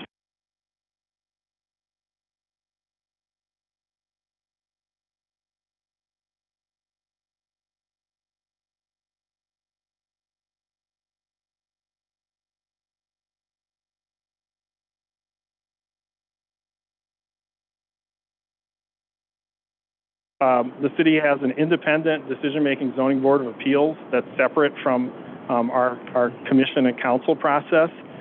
So they have a limited scope of what they can review and what they can issue variances for, but they work independently. So that process happens outside of either planning commission or city council. We often have incentive or redevelopment agreements that are being discussed at the same time as a development project. So there's sometimes some overlap in those items being considered, and the incentive agreement may be sort of part of facilitating a project, and so it becomes part of the project review. And finally, similar to what the last topic we were discussing, city-owned property, the city really has authority as a property owner to decide what to do with city-owned property and how it's conveyed and what it's used for. But we still have to comply with our own city code rules for process. So even if the city decides to sell a property to a developer, they have to follow the same zoning process and approval process that you would go through as if it was a privately owned property. So in summary, I think these are the takeaway items, this kind of thinking about all of the types of questions and agenda items that come before you and thinking about it in the context of these 5 steps, because that really kind of changes the scope of what's being reviewed, both from a staff standpoint and from a public standpoint. The pre-application stage, the concept plan, where we're really looking for city and community feedback, followed by preliminary, which is a longer stage, that's a more formal process where there's staff technical review, public review, and then a decision approval of ordinances, followed by the final level, which is primarily staff, but sometimes there's a plat that comes before city council, and then construction, which is primarily between staff, developers, and the contractors to construct the project that was approved. With that, I'll conclude. I'll be happy to take any questions. I think that was very informative. I know that for many up here, it's tough to grasp all of it until you've been through the experience of from start to finish. And I think for some of the new individuals, that may be part of the process. But I think the most important thing to note out of all of this is that things just don't end up on an agenda. So in a P&D agenda, all the work that goes into it by staff up here, I think, just shows that how much detail and how many questions and things that developers and owners of businesses have to go through before we get to the final stage where it comes to you all. So with that, I'll ask for any questions. I'll start over at Ron. Thank you. Questions? Is the concept plan required? So it's required for certain types of PUD applications. Just PUDs? Yes, so with new PUDs or with significant changes to PUDs, the concept plan is required, but it's not required for other applications. The reason why I asked, there was a proposal before you received for a car wash on the east side. And the gentleman called me up and I told him the steps to take. And I suggested to him a concept plan. He never did the concept plan. Can we require a concept plan in our ordinance? I think, you see what I'm getting at? Yeah, it is somewhat onerous on an applicant for a smaller project to require them to go through that process, because it's really their risk if they want to proceed with investing in the plans and presenting it, only to not really have any idea where the decision makers would fall when it's presented. But typically we would recommend, even for smaller projects where we think there is perhaps some controversy or question about the policy implications of a certain kind of project, or we may think it's kind of outside of the scope of what is anticipated on the site, we will recommend they go through a concept plan process. I suggested to him to have a concept plan, because he could have, and it was, obviously, he would do the application. He could have saved staff time and his own time and money by having a concept plan first. That's why I'd like to see, okay, if we can't make him do it, I'd like to see strong encouragement. What, I'll just jump in here too. Sure. For those of you that don't know, Russell's been with the city for 14, 15 years. So has a pretty good grasp on how the process has worked here and things that have fit and don't fit with it in the comprehensive plan or planning elements. So he's done a really great job of encouraging developers where he anticipates that sort of feedback to go through that concept phase and explore their options before they expend a significant amount of resources on it. This guy spent all kinds of money, and if he would have had a concept plan, I think he would have gotten the impression that we don't want it. That's my point. That's all. And then something that I just thought of, you said we have a 1-year warranty to accept the infrastructure. I'd like to see that double to 2 years. 1-year warranty is not, in my opinion, is not enough. I mean, that's something we can look into. I'm not sure offhand if we can actually do that or not. I'd have to look into that. Yeah. Would you please, I'm just curious if we could, 1-year warranty nowadays, I don't think is enough. Yeah, it's something we can look into. At least the 1 year is in our code of whether we have the ability to change the extend code that. to make it 2 years. I think it'd be more appropriate if we can do it. Okay, thank you. Good.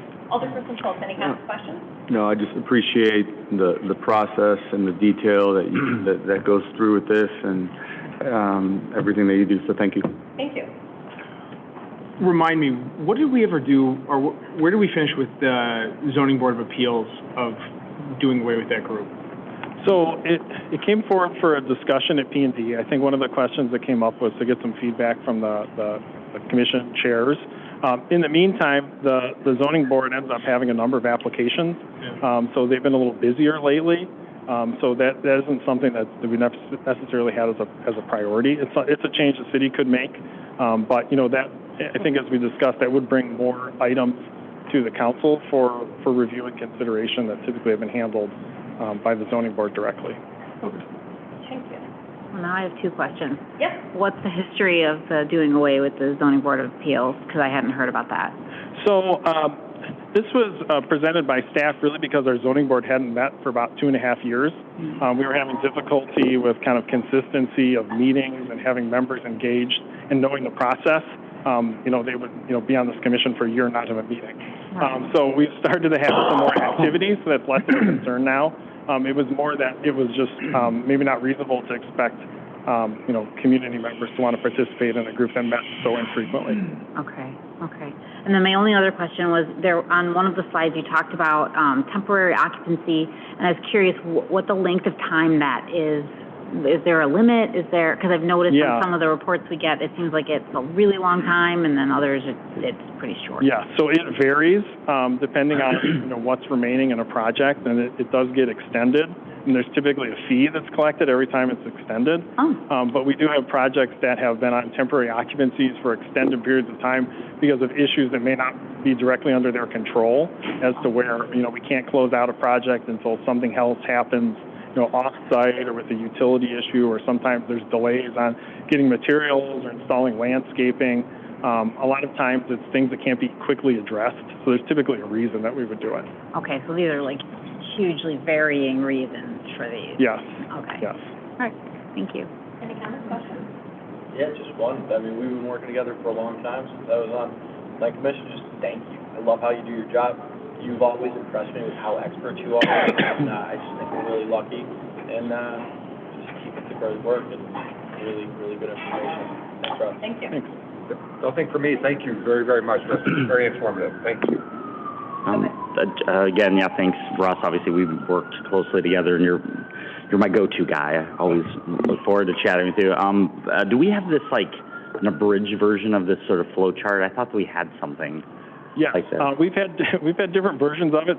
Sometimes the flow chart gets a little overly complicated. Right. But I think we're looking at making some improvements to our development process over the next few months to try and streamline the information that's communicated, particularly to try and improve the experience for our customers. And part of that is going to be creating some new materials that kind of simplify some of this information from the developer's standpoint and kind of give them better direction. So that's something we're going to be producing soon.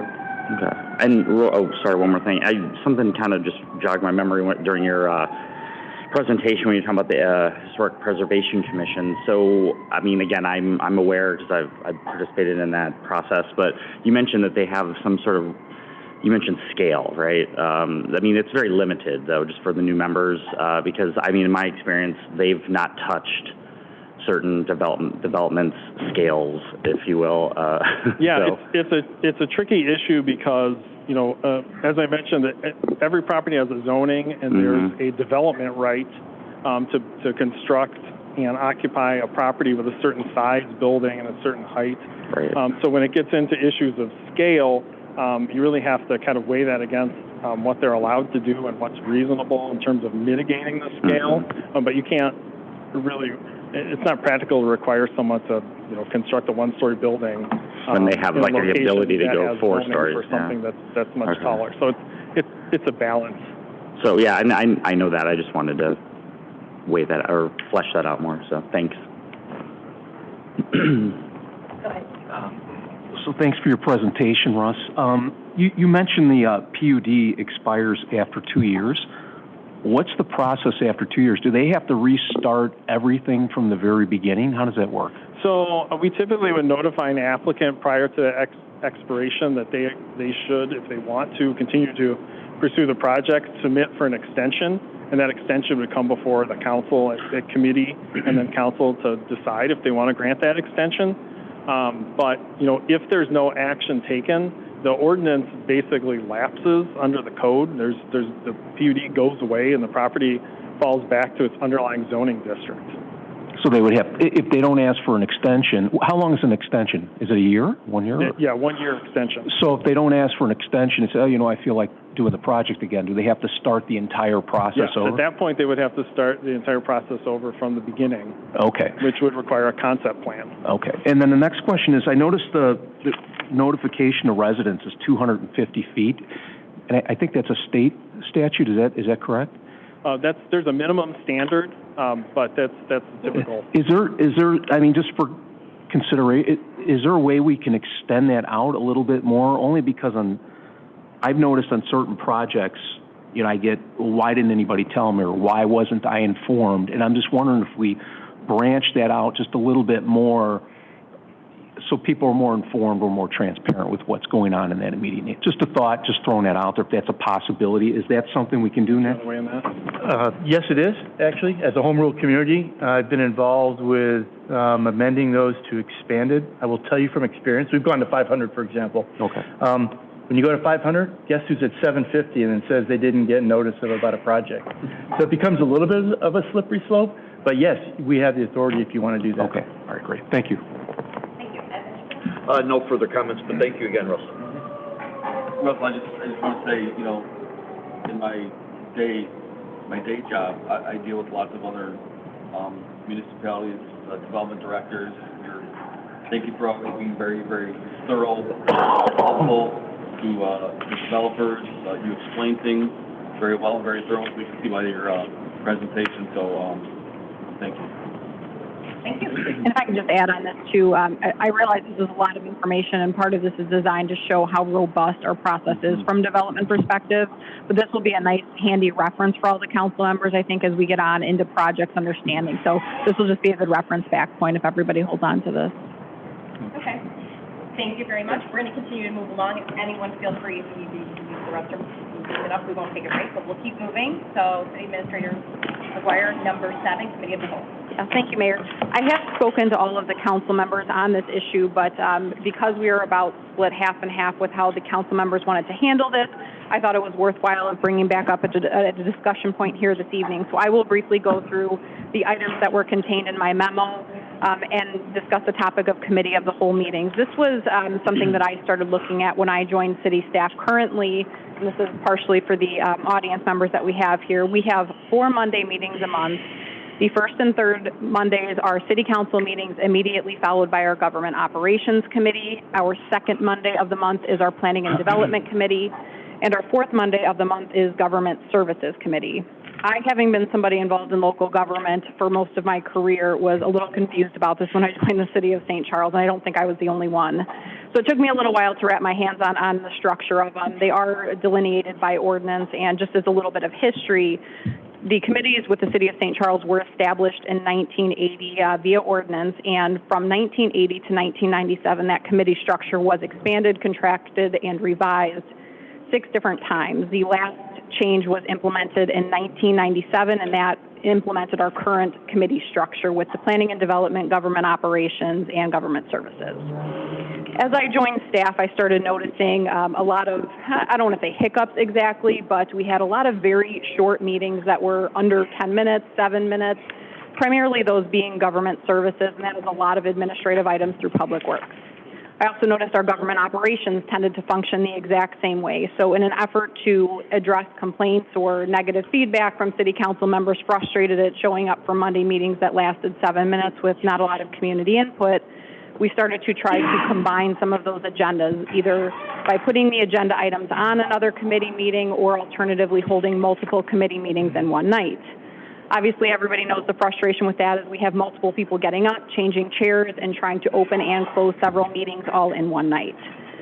As a staff member, as I'm looking at this from a best management perspective, that tells me something about our current committee structure is not functioning the way that we probably should be functioning for a city of our longevity and our size. When those committees were put in place in 1980, I can assure you we did not have the staff in place or the policies and procedures in place that we currently do. We have a number of very qualified and competent staff members that are doing a lot of the things that we have discovered over the years, and that's through things like bidding, making sure we're vetting contracts and contractors. We have legal team to review all of our contracts before they are presented to City Council.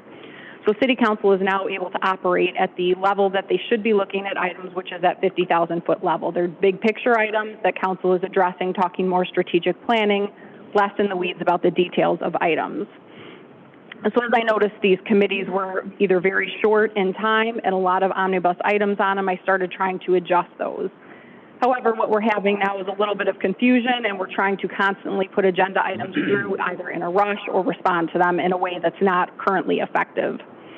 So what I've been looking at is a way that we can enhance our decision-making process, foster collaboration, and improve the overall efficiency within our organization. A number of other communities function in this way now where they have a committee of the whole structure. And how we operate with all of those subcommittees right now is essentially a committee of the whole. It is made up of all of the city council. The mayor does not currently sit on those committees. So if we were to go to a committee of the whole structure, my recommendation and functionality would be that we maintain our first and third city council meetings immediately followed by a committee of the whole meeting.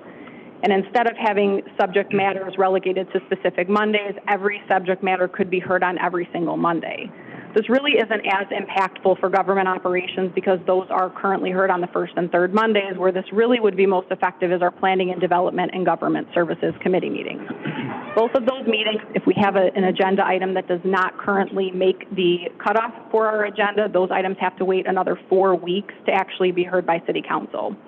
For government services, this usually isn't as impactful, but where this really hits us hard is for planning and development. If a developer, for some reason, through financing, through other processes, you can see Russell went through our extensive process here, does not make the cutoff for that agenda, they are waiting an entire another 4 weeks to be heard by City Council.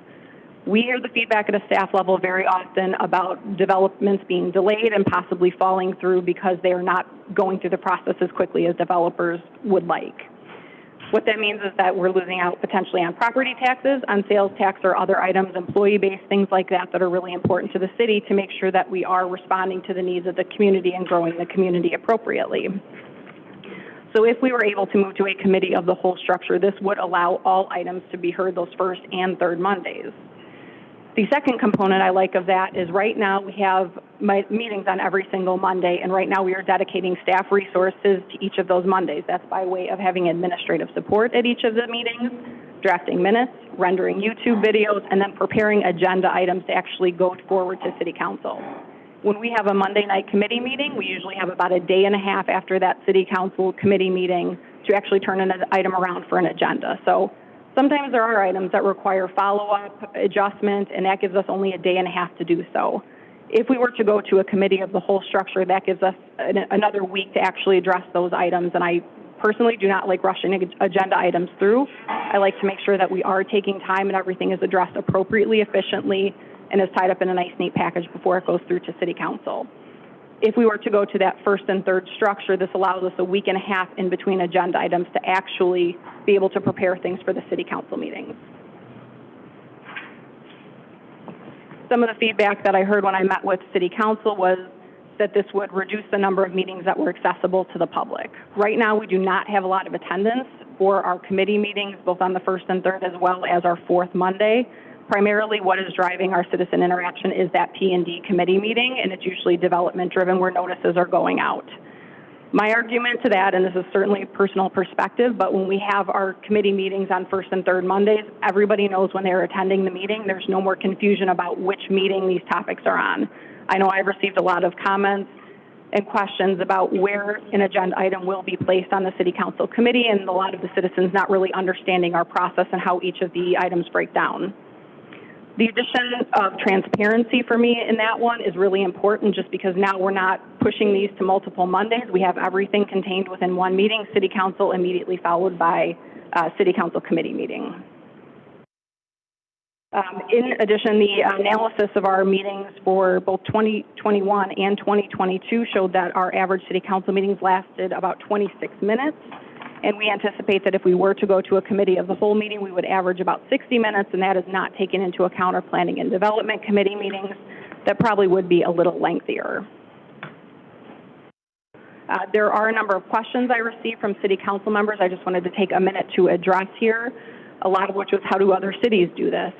It's a little difficult to compare other cities only because everybody's a little bit different in their process, the age of their city, and their staffing levels. However, I have included in your packet a breakdown of the other communities that are surrounding us and how they handle it. And we have, of the communities we surveyed, 9 communities have committee of the whole, 7 do not. But you can see of all those committees, 12 municipalities meet only 2 times a month. 1 municipality meets 3 times a month, and then 3 municipalities meet 4 times a month. So it is not as common for each city to be meeting for those 4 meetings a month. Another question I had was, can't we just call special meetings if we need to address an item that's not currently on an agenda or does not fit into an agenda?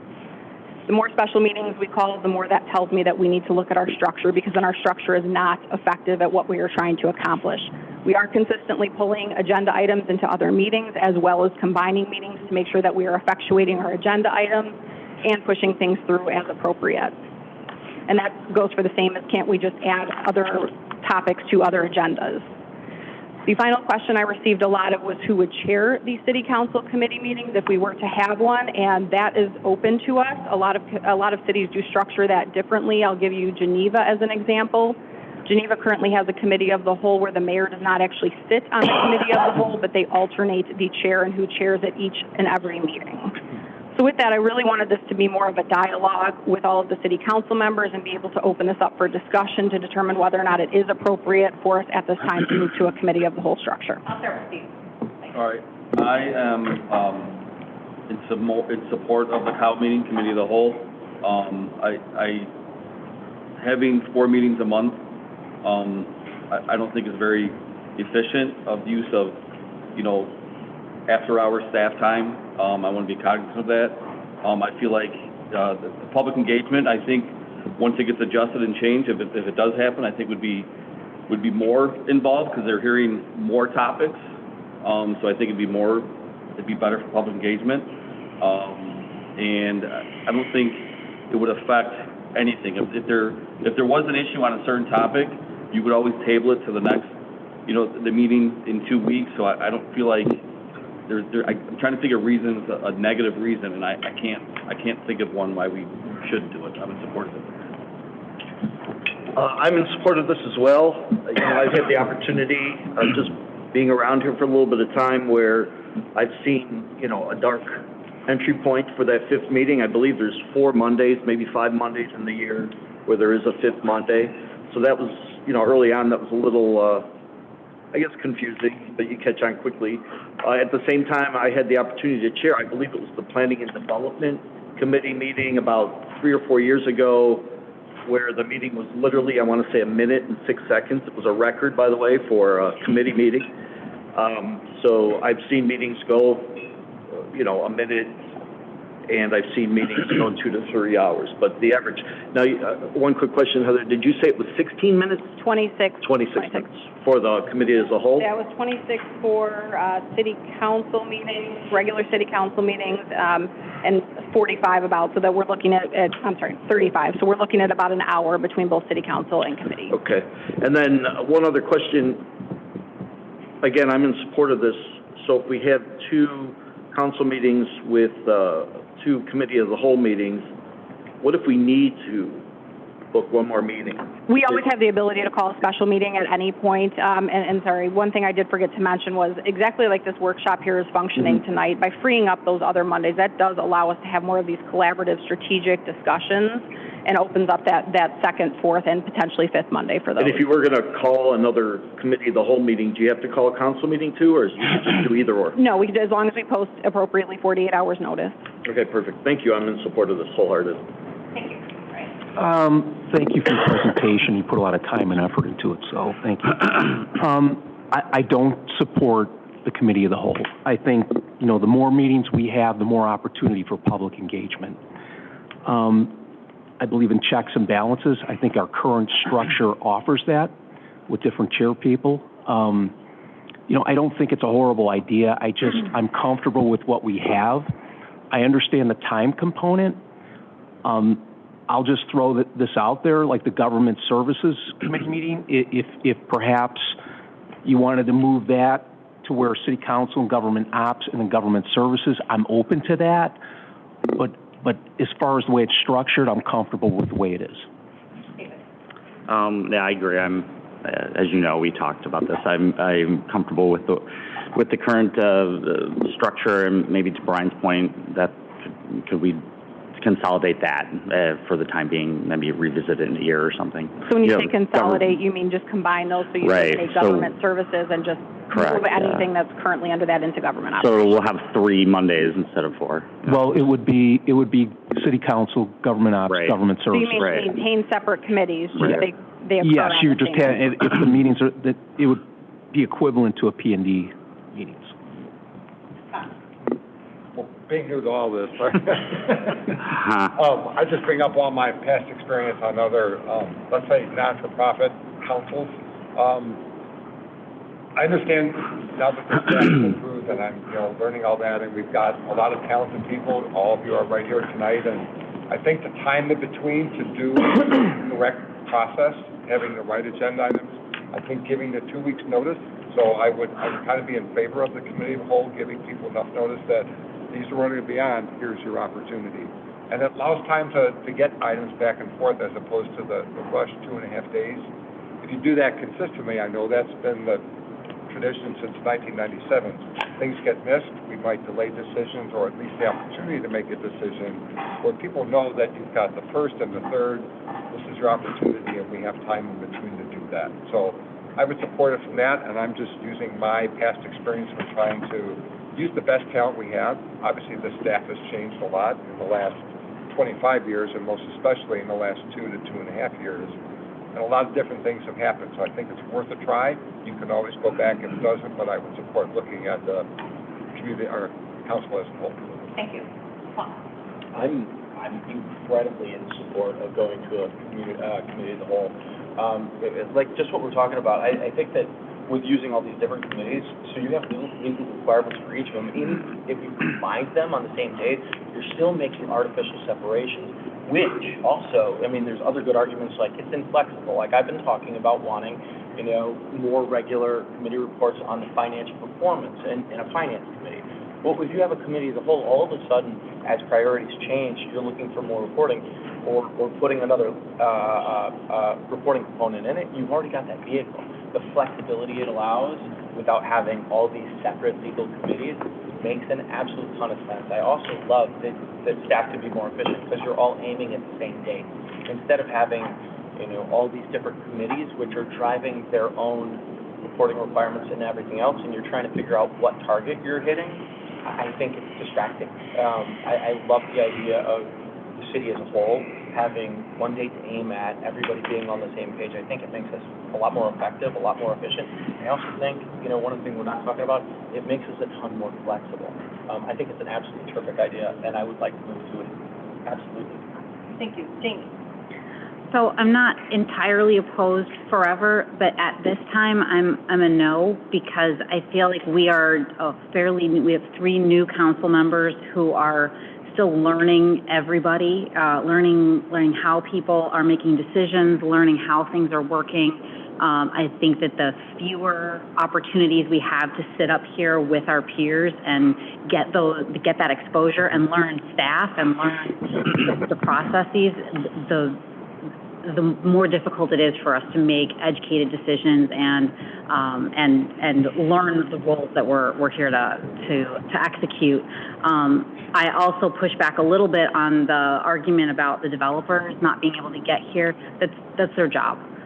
They know they have the 1 month period of time that this is when we do that, and if we do have to do a special meeting, we can. But I mean, we're here for the residents. We're not here for the developers. And I do want to say to that point, because if somebody else made that point as well, sometimes it's not a matter of a developer missing a deadline or not being able to meet it. Sometimes there are other things at play, whether it's historic commission, plan commission, that the timing just doesn't work for them, and they are under the gun sometimes with financing, with other items. So again, we're trying as a community to be more business friendly and making sure that we're not losing businesses to other communities because of our inflexibility in our process. So, you know, as Russell talked about when he was over here, we were trying to make some changes and modifications where we can to make that process just a little bit more efficient. That's fair. That's fair. You know, I think my concern is making sure that we are here for the public and that we have as many opportunities for them to come here. I love seeing their faces in the chambers here because we don't see them enough. I don't know how many people are on Zoom regularly. I haven't figured out how to see that. But it's important that we're engaging them, and I think the fewer opportunities we give them to do that, the poorer we are as a community. So those are important. And I think that the metrics, like the average number of minutes, are nice to have, but it's more about what the quality of conversation is during those times.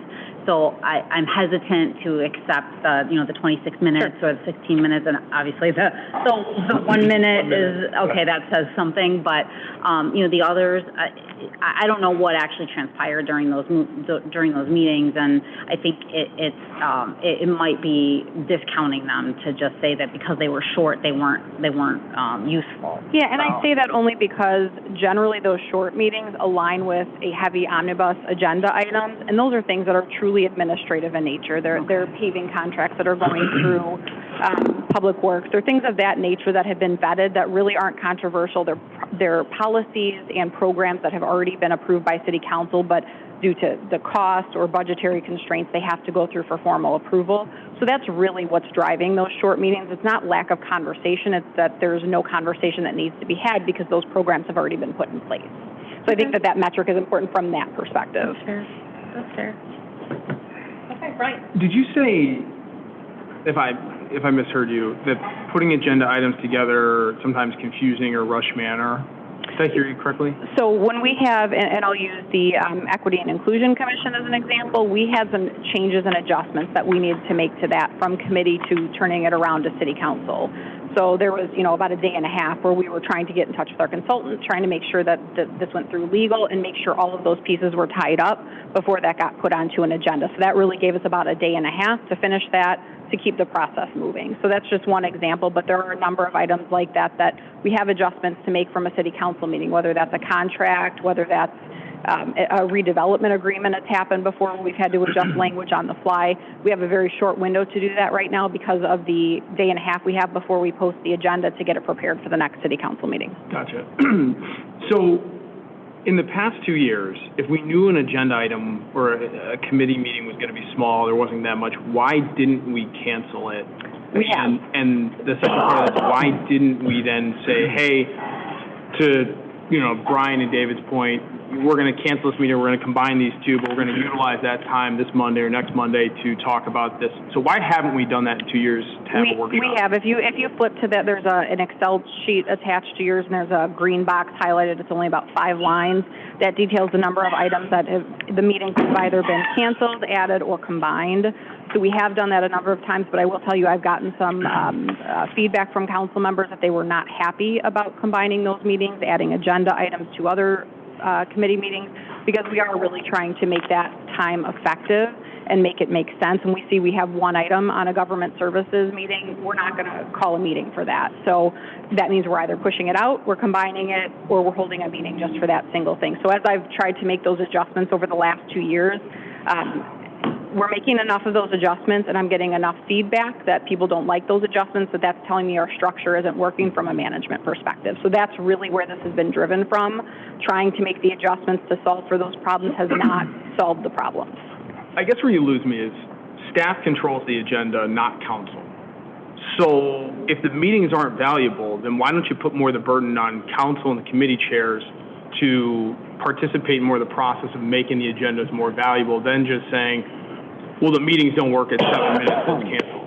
Because as chair of government services, I've had, one swing, and it's not, I guess that's where you lose me with this. Like, hey, we got to make this change.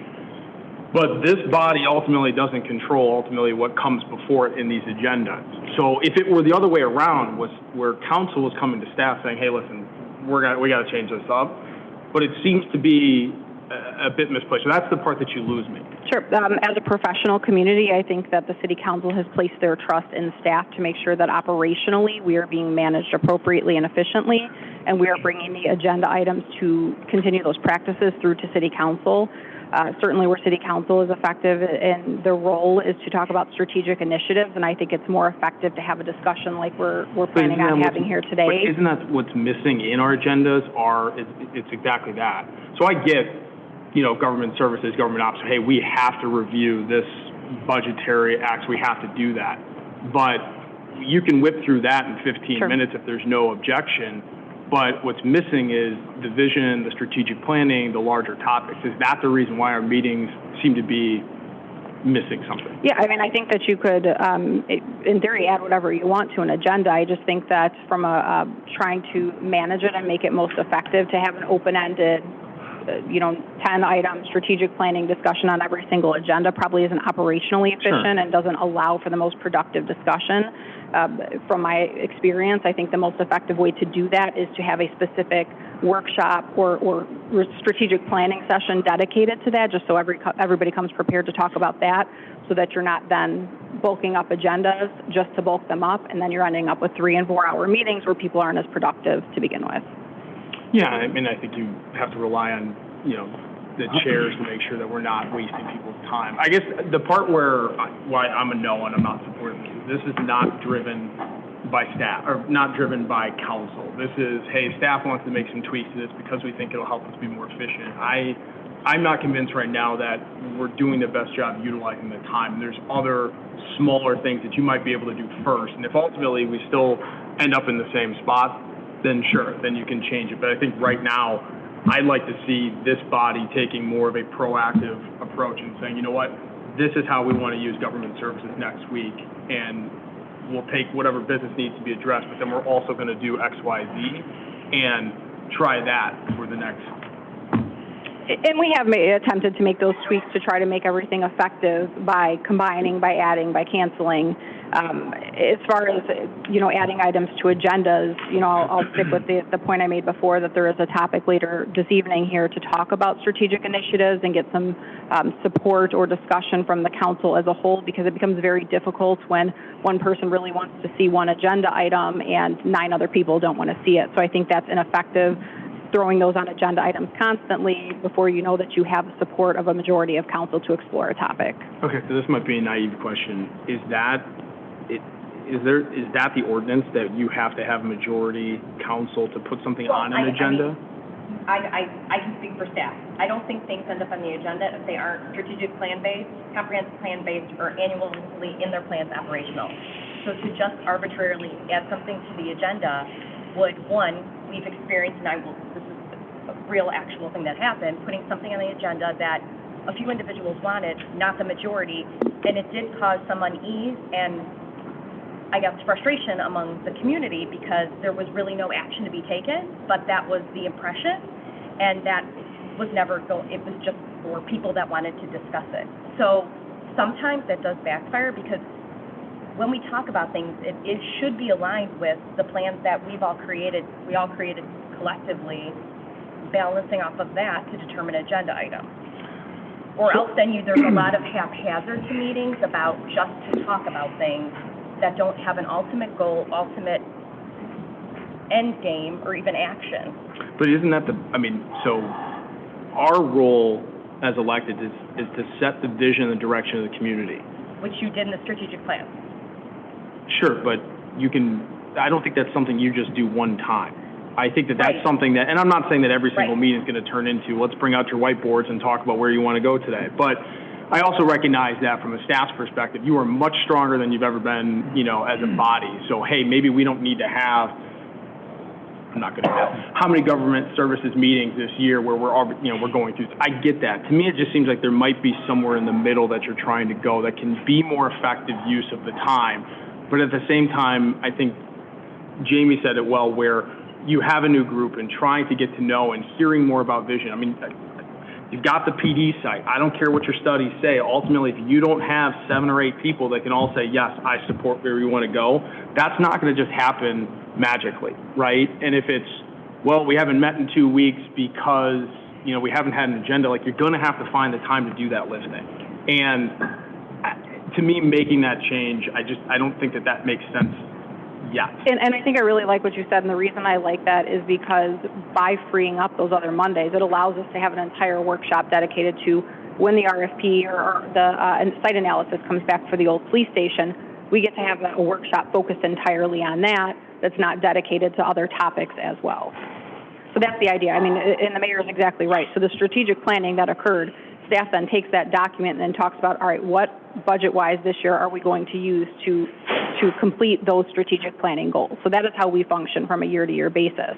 So council has to set it. We have to plan. This isn't just, one meeting, somebody wants to bring something up, we're going to implement it. There's a lot of steps that go into that prior to that. So the strategic plan gives us the opportunity to plan for that next year, and then you have regular check-ins on the strategic plan. And I'm probably bleeding into the last agenda item where we're talking through some of the, what we want to talk about. So Sure. I'll be quiet. I have a question from you on what you said though too, because I'm in looking to understand what your idea is on this. I would think that wanting to talk about how should we do more policy discussions? Like I would say, well, where does that belong? Because we're making these artificial separations. When you're like, okay, let's take a look at the plan that we did last year and see how we're performing. Where does it go? How do we get ready for it? And I would think that a committee in the whole, where you don't have these artificial boundaries, actually supports some of that conversation more than the other. I understand, okay, well, we're meeting less frequently, but the structure seems so much more robust. I'm willing to make that trade. That's how I come up with. I'm definitely excited to make that trade. That's my point of view. Mark. This is difficult. I feel for your situation up here, and I feel like I'm the reason we're here, because when I talked at first when I heard about this, I was kind of like, I'm with Jamie. I'm so new at this. I feel like I'm treading water at times up here with where are we, what meeting are we at, where are we doing, what vote is this, and yes. And then you're like, gosh, I hope everyone else says yes, and I just sound like an idiot up here at times type of a thing. And then I met with you, and efficiency, like Steve and Ed said, and like Paul said, it's a wonderful idea to be that more efficient. I guess one thing I'm wondering here, and I totally get what Ryan says about staff and that. Is this something staff is completely behind? Is this something they look at and go, okay, we're bringing this to you because we really do find this to be not only the most valuable, but also in terms of our time and our planning of what we can bring to you as a council more productive? I purposely didn't try to put staff in the position to answer this question. I know a lot of our staff have been at other communities, and I have had a consensus of support for this exact structural change. And Jen, I'm going to lean to you a little bit only because you've been an assistant in other communities, and I know we've had a lot of discussions about this and kind of talked about the functionality of this making a lot more sense. I don't know if there's anything you feel like you want to add to this discussion or not. I'm sorry to put you on the spot. You've got the mic.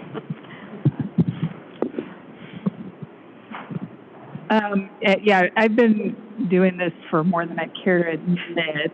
Throw that out there. 5 communities.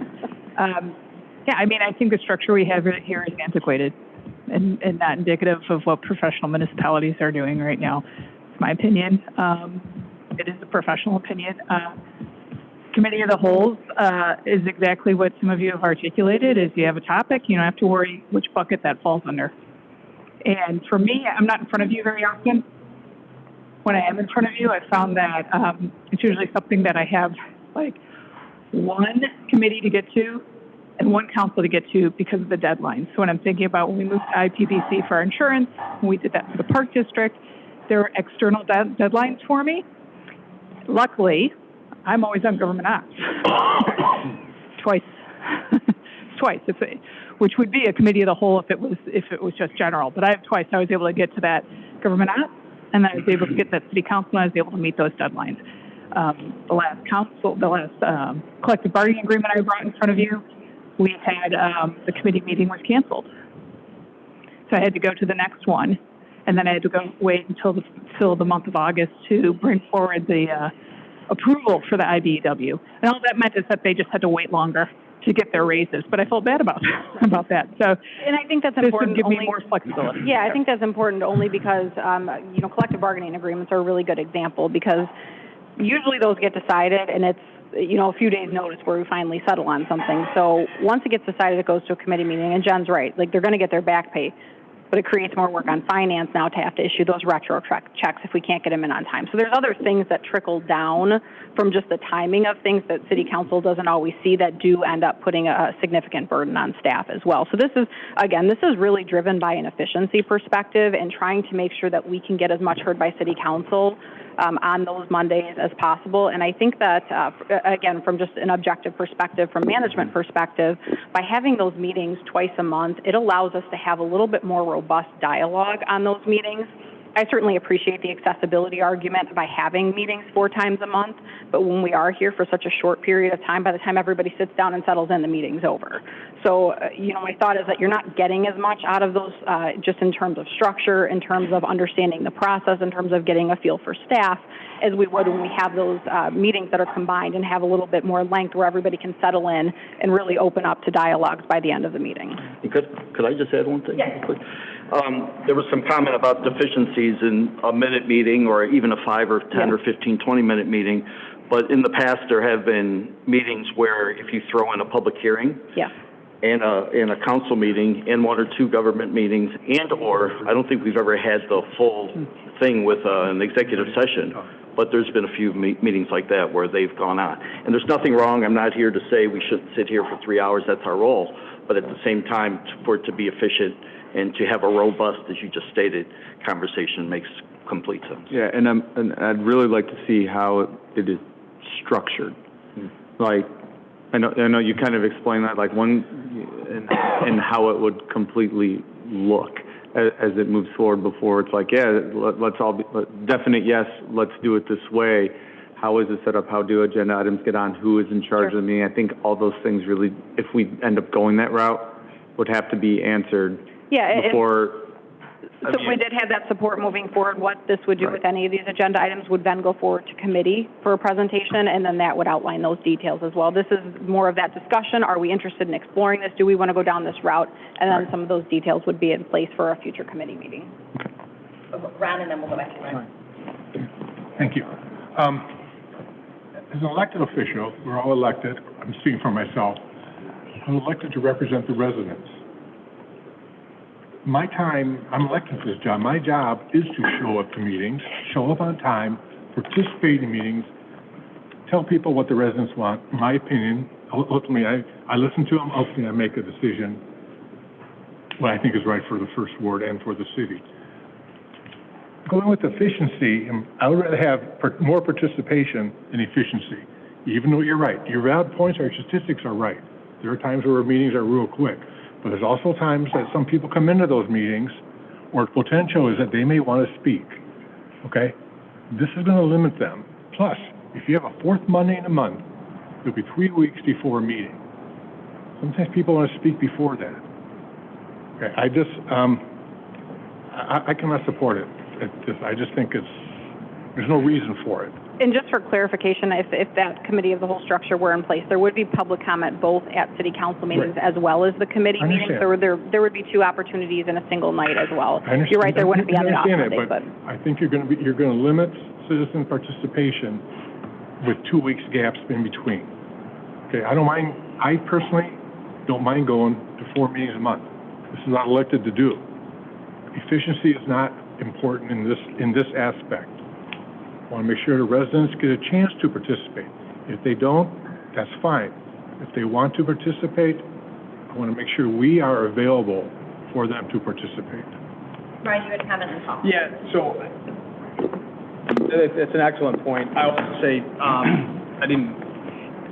I don't think when we're making this argument about efficiency and how we're managing the time that you're necessarily, I'll just say, there's a feeling at times where this body's almost being minimized a little bit. Okay, we don't control the agenda. We're gonna meet fewer because their time isn't as efficient. We're not maximizing the time. Here's the topics that we're coming on. They're presented in a way we trust the subject matter experts. There's a dotted line where we're not going to climb in and go line by line and say, well, got this wrong, Jen. We're going to go through it. We don't do that, but then all of a sudden it feels like we're kind of into this corner where, well, we're going to meet the first and third Thursday, and anything that comes up, we can go.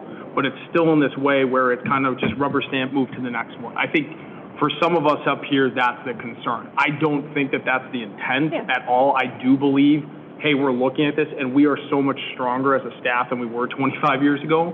But being on this side of the aisle, it feels like, man, you don't need me. Just get a poster card and just rubber stamp every Monday and you'll be on your way. Yeah, and I understand that. 90% of our agenda items are driven by things like tax levies, collective bargaining agreements, paving contracts. I'm sorry, I keep picking up paving contracts, but it's things like that. And the other 10% are often driven by the strategic planning initiatives that we are now trying to satisfy. So the items that are coming through to City Council are either business, like status quo, we have to keep operations running, or they are strategic planning initiatives that City Council directed.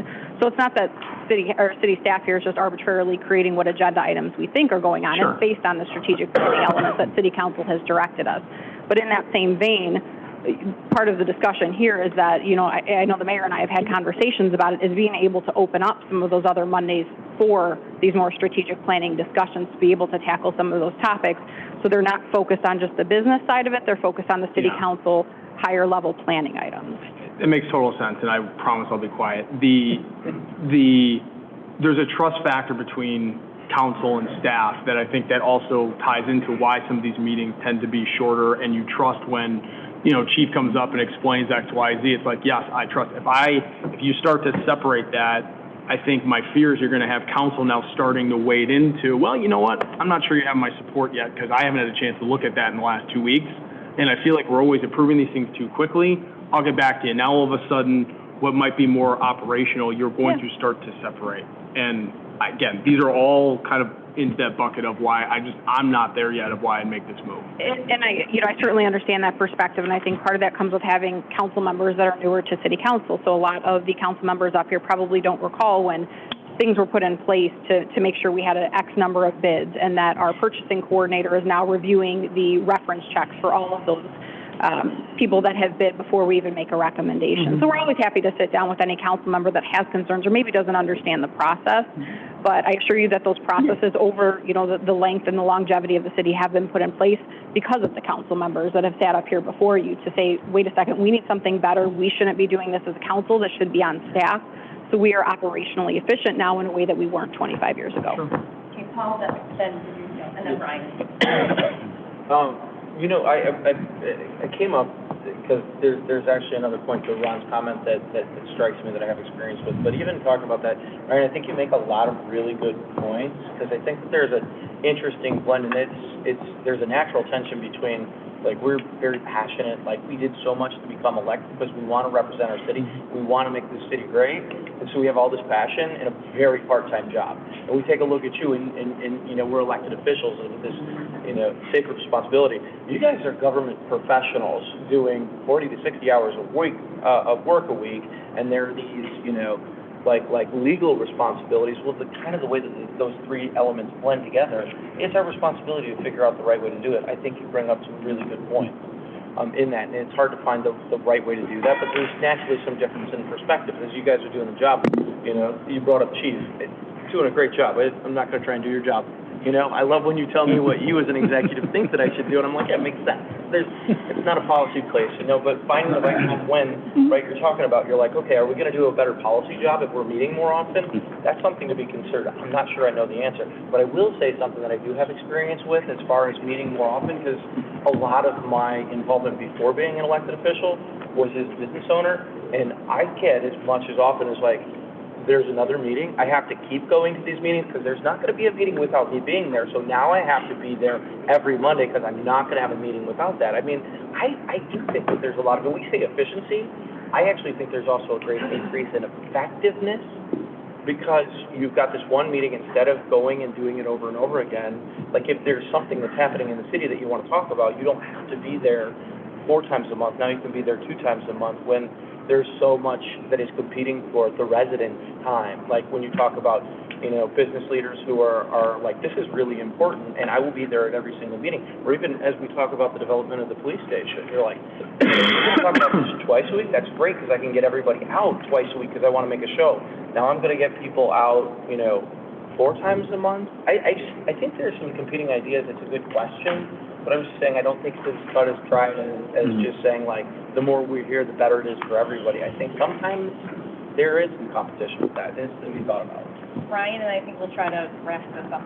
Yeah, I just keep hearing a lot about time, and I made a commitment, a public commitment, when I got elected to put in the time to represent the 4th Ward, and I think, you know, and I appreciate the challenges you face. I really do. And I think a reasonable compromise would be to move the Government Services Committee underneath Government Operations to free up that one Monday a month. I just feel as though time should not be, to me when we discuss time, like it's almost diminishing the public, right? It's like saying, you know what, this is taking too much of our time. We need to be more efficient. Therefore, you need to, you know, I think we should be engaging more. I just think, you know, I get it. There are meetings that last 5 minutes, then, or you need an extra meeting, call a special meeting. There is no reason why you can't call a special meeting. If we want to have a workshop, call one. You know, we used to do it on Saturdays. Let's do it on a Saturday. But I just, if I can respond to that point too, we have gone down that route several times since I've been on staff. It is very difficult because everybody up here has other jobs to try to find a date that works that's outside of that normal Monday schedule. So that is a little bit of a struggle. We talked about it when we were approving the redevelopment agreement that we just did last Monday. If it didn't meet the timeline for that, we were going to have to call a special meeting because of that developer's timeline. We didn't know when we were going to be able to make that function, and we were probably going to have half of our council here. So that is just a consideration in calling those special meetings. It's not just as simple as tell everybody to be there, because if we don't have a quorum, we can't call it. So let me ask you this. So the chairperson of each committee, do they have any say in the agendas? I've never served on one. Do they look at it and say, you know what, I'd like to add this or delete this? How does that work? So typically each of those chairs meets with the council, or I'm sorry, the staff member that is in charge of that committee and goes over the agenda. And if there are items, I know Steve's nodding his head, I think he's talked with Russell on a number of items to add to agendas if it's a germane topic to that agenda and makes sense to add. So that's where the checks and balances comes in. Because my concern is when you have a committee of the whole, you're going to have one person representing the committee of the whole, controlling that agenda, and that doesn't sit well with me at all. Because to me, it's challenging already, at least it has been in the first year and a half, to get something on the agenda. And I understand your point. You don't want to put something on there's only one person, but I just believe in checks and balances, and if the chairperson has a say in what goes on or doesn't go on, or I think that's extremely important, representing the people in our community, to have that checks and balances in place. So I'm okay with moving the government services. That helps you out a little bit, but I'm in favor of leaving the structure the way it is for those reasons. And just in response real quick to the timing, it's not just that I'm looking at it from a timing perspective. It's not just that a meeting's 4, 5, 7, 8 minutes long. It's what is being accomplished in those 7 minutes. And it is items that have been so heavily ingrained in policy and put in place that they're so heavily vetted by staff by the time they get to city council, it's just not an effective use of those 7 minutes. If we use those 7 minutes to talk about something policy-wise, I get it, that makes sense. But it's items that through time, we found a procedure and a process for that's what's driving it. So exactly to your point, the idea is that now we have business items on those committee of the wholes, and then it frees up those other Mondays for those strategic, for let's add this to an agenda, let's address this as a city council, here's a strategic initiative that we want to tackle. And that's where I think city council should be able to vent and have an outlet for the items that they want to tackle as opposed to just a strict committee meeting. But why can't we have the conversations at the end of a council meeting? Why can't, you know what I'm saying, an open conversation? We're at council, you have an open discussion, council, like you do right now, and let us have a conversation about whatever we want. Why can't we do that? More of that, I guess. I enjoy this. I think it's great that we're just sitting here talking, having a conversation, exchanging ideas. Just to wrap it up, because it sounds like to me that everyone is firm in their position. Correct. And we're just getting into where we're arguing for it. I don't know what you need from me at this point, but I do know the plan is that we've talked about more workshops like this. Correct. In addition to item number 9, which is we will get into shortly, which is an opportunity to share some things that you have been wanting to possibly talk about. And we'll get to that at number 9. But at this point, what do you need from me? Nothing at this point because we're divided evenly on where council members sit on whether or not to move forward with this. So. Okay, may I make a statement about Yes. it? In this case, 1, consensus among staff is an indicator that this should move to committee of the whole. When you have every single staff person that is a director and works day-to-day in this, and they're recommending based on what they've seen, that tells me something. I will say, I know aside from staff, I am probably the one that talks most with residents, business owners, and downstate, and when I go down to Springfield, the majority of what I see, even from communities that are not as robust or as professional as we are, have moved to this structure. I think there could be an argument for whatever, but I do know that not that many people attend, unfortunately, so we could possibly, perhaps, if we had 2 meetings and they had items on the agenda where the residents knew that there was only 2 meetings and that special meetings wouldn't pop up, they knew these 2 days were the days, and people might be more inclined to read the agenda and know that the second Monday and the 4th Monday or whatever it is are the days that they can focus on when we would be having something. Because I have heard from residents too, when a workshop has popped up, that not everyone's aware of it because they're not anticipating that because it's not part of the normal routine. So having said that, I know we're split, so I think we can move along for now. Yes. We have had meetings in the past too where there's been a debated, item on the agenda, and it would sit at a committee meeting, and we'd have a long, intense city council meeting too. And the residents, I'm not speaking for all of them, I'm just saying there was some angst there and not either understanding that this meeting was going to start as a second meeting or a committee meeting, but also it could start 2 hours from now. So when you look at it from a pure business perspective, it makes sense to corral these more discussion-based items into one meeting and leave the committee meeting structure for business. But certainly that's up to the city council on how we want to guide that. Thank you for your feedback. I think item number 10 is here, and it is top 10 development priority sites, mostly informative, I believe, with some questions. Yes, and there's going to be opportunity for city council to ask any questions they have on these. Again, this is just, I think, something that we want to start doing every year, just to refresh council on where we stand with development projects, give updates that, maybe we've been doing little pieces on throughout the year, just so everybody knows where we stand on them. Thanks. Hello again, 1 second here. So this presentation was really born from our strategic plan that we did or approved earlier this year. So under our strategic priority, balanced and thoughtful development, we did have an outcome objective, which was determine and publish the top 10 development sites for the east side, west side, and downtown annually. So essentially, I'm going to be going through and kind of giving a quick update on what I consider the top 10 priority sites across the city, and this is something that I would put on our website, and we would kind of update this annually. So to start out with number one, this is the former Blue Goose property. So of course, last week we just approved a development agreement, and hopefully we're going to have a tenant in this building within the next 2 years or so, which is great. Keeping this on the list, even though that's done, just because this is such a top priority for our community, and I know kind of the work is done as far as with council and approving everything that goes along with this property, but staff still does have a lot of work to do working with the developer. Number two is Charlestown Mall. Of course, this is probably our most challenging site that is going to take years to eventually see some type of development there, but of course it is a top priority. It's a big opportunity. Luckily, we do have a developer that has it under contract. I know things are moving a little bit slower. That's just because this developer is looking to do all the due diligence they can and kind of uncovering some of the problems that are on the site. That developer, which is Urban Street Group, they actually just extended their contract on the property, so they are committed to continuing to look on this. The city has hired a consultant, which is formerly Kane McKenna. It's now called Ryan, and they are working with the developer and keeping us in the loop as far as how that is going. Number three is the Pheasant Run property. Of course, we do have some development that is occurring there. We have the Honda car dealer, which is up and running, which is great revenue for the city. We did a redevelopment agreement for the Kia that is currently having the plans reviewed by our staff right now. Hopefully construction on that starts this year. Back behind the property where we have we had the golf course that is being currently developed by Greco de Rosa. That's going to be 1.2 million square feet of industrial.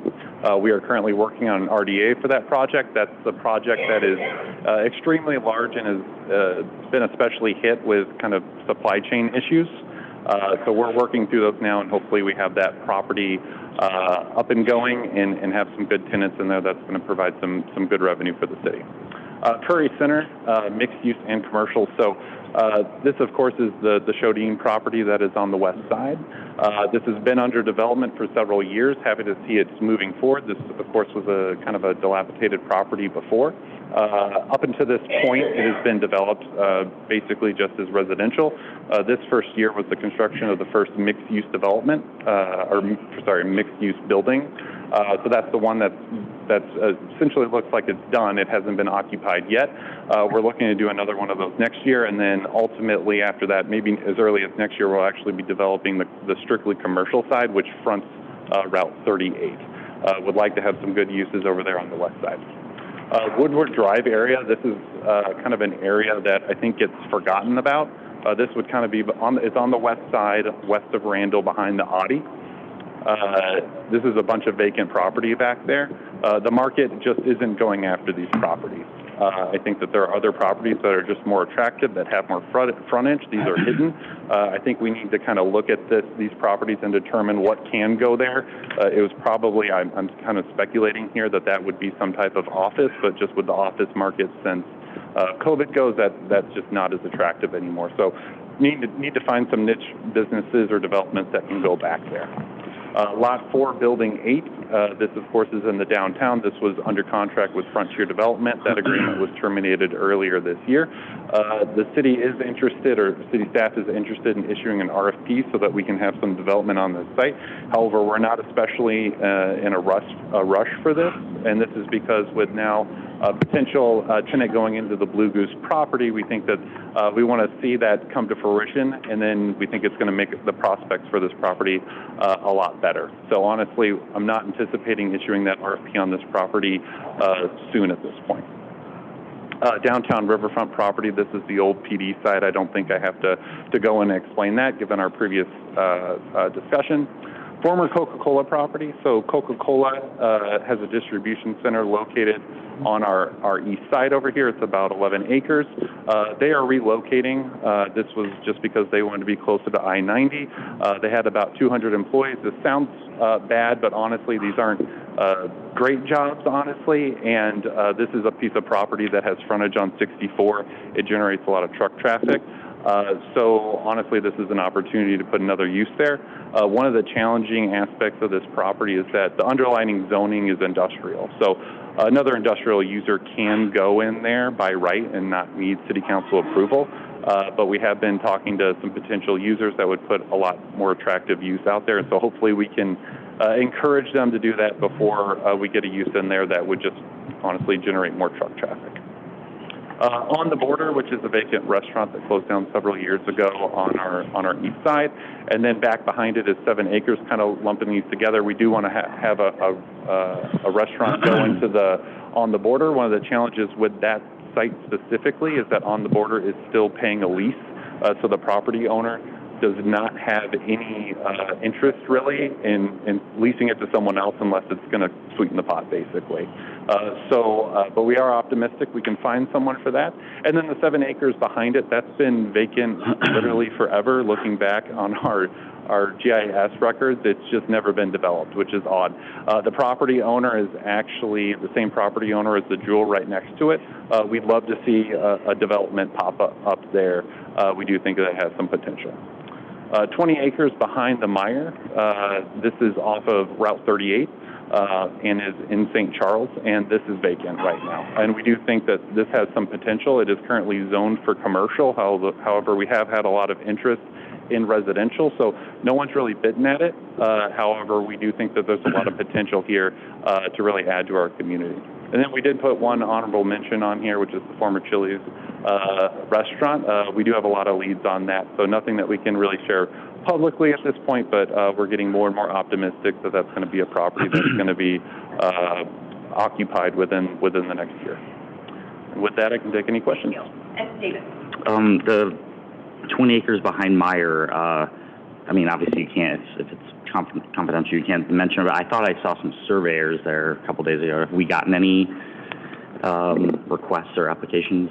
We haven't received any site plans for that property. However, we have been contacted by some developers who have shared their ideas, just kind of test the water. This is something that we would probably bring through the concept plan.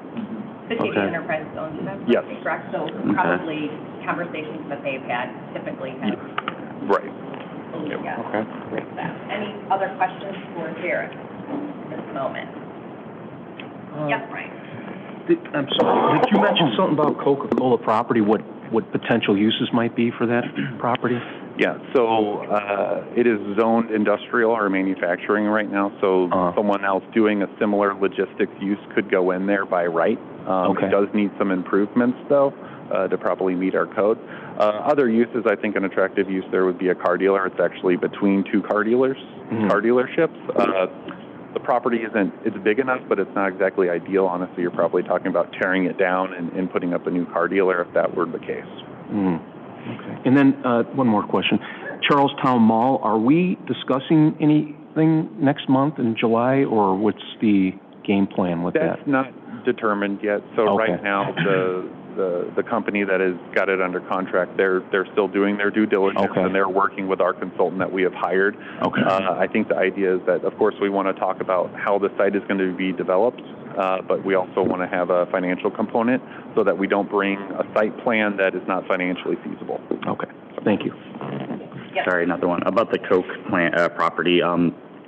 You know, I agree with you. I mean, that was a Coke bottling place since I moved here like years ago. But would you recommend, should we just do a map amendment to entice commercial development to that area, or do you think it's premature? That's something that we could discuss, but we'd have to talk to our attorney about that. So what do you say, Nick? Well, you can tell from your attorney's face right now on camera. Let's talk about it, Nick. I'd walk cautiously with that. Yeah, I know. I'm just high level. I mean, so that's your answer. We'll talk about Obviously, there are property owners' rights to existing zoning, so I'd be a little careful. Well, so, I mean, so they still own the property. They're just moving, right? So we couldn't change it, a map amendment, until they sold it or something, is what you're saying? Well, you can change it, but you'd have to engage the property owner, and if it's a down zoning. Got it, It's a challenge without their consent. I know, because we don't own the property, right? Okay. Whether it's Reyes who owns it now or the next person. I just, you mentioned something about, you recommend that there's some better uses, so how do we, encourage that, Right, well, if it's something that generates a large amount of sales tax, and there's going to be a significant amount of investment in the property, there's something that we could work with as far as incentivizing it. Anybody else? Excellent, thank you. Thank you, Derek. Okay, so item number 9 is kind of like that burning topic that everyone's alluded to, Ryan specifically, maybe. So item number 9 was something that I know staff has talked about. Heather and I have had a conversation about, Ryan, some of your concerns, Ryan, some of yours, about getting agenda items onto a meeting agenda. And I will say what I said before, you know, items obviously don't, we look at what Russ presented, and we've talked about strategic plan, staff's operational plans, all of the planning we do, from even the studies we've been doing with community input, with the pedestrian bike plan. That's typically how agenda items come to fruition usually. And so at this point, one way that we thought we could work through some of your thoughts that you have about agenda items would be to just go around the room, and if there's an item that you have or would like to see potentially on the agenda, and we don't need to put you on the spot tonight, you can certainly give staff feedback about that. We are going to start making a running list and sharing it with all of you so that you can see what people have brought up, what council members have brought up of agenda items. So what I would ask everyone is, we know that you may need time to digest things, so we're not looking for feedback and discussion on an item today. What we are looking at is you all to come up, if you have an idea of an agenda item, what it is, and why would you like to see it on the agenda, just to give some staff some background on why you would like something on the agenda, so that the city council up here can digest that, and then we will take the running list and ask for feedback, and you will see some of these items on the agenda, depending on what the majority of city council wants. So Heather, do you have anything to add to that? Yeah, the only thing I was going to add, and this just ties a little bit into our last conversation, is the reason that this is effective in the setting to allow all of the council members to give the staff feedback on these type of agenda items is because, in addition to the agenda items that council are interested in exploring, we obviously all have a lot that we're doing day to day to just keep operations running. So if we every 2 weeks or every week are trying to add these onto our typical duties, it just makes it a little bit chaotic. So it's a little easier for us by having these sessions, whether it's quarterly or monthly, whatever it may be, to be able to take these in, get feedback, and develop appropriate research and responses to these to bring them forward to City Council. Thank you. And I think it's important that, you know, aside from City Council meetings, we talk about you should be engaging with each other too. So if someone brings something up here, there's nothing to say that you can't talk to another individual about and ask them why would they like to see something on the agenda. Have conversations with one another to further support that and help staff then better support you all by putting things on the agenda. So I'll just, Well, Mayor, just a quick question. Does this mean like future projects we might want to see, or is that not what you're looking for here? So I suppose if there's a project and we don't own the property, that becomes tough. Right. Putting something on the agenda that someone else, so I don't know if that answers your question. It does. It does. Yes, but if it's something specific, like, Ryan, if there's something, you know, you had as an example, you all hear what Ryan would like to see on the agenda, and then you can engage in that conversation further, and Heather can take a running list of what we're hearing, so you all can provide feedback saying, yeah, the majority of us think that's a good idea, why isn't it on the agenda, let's add it.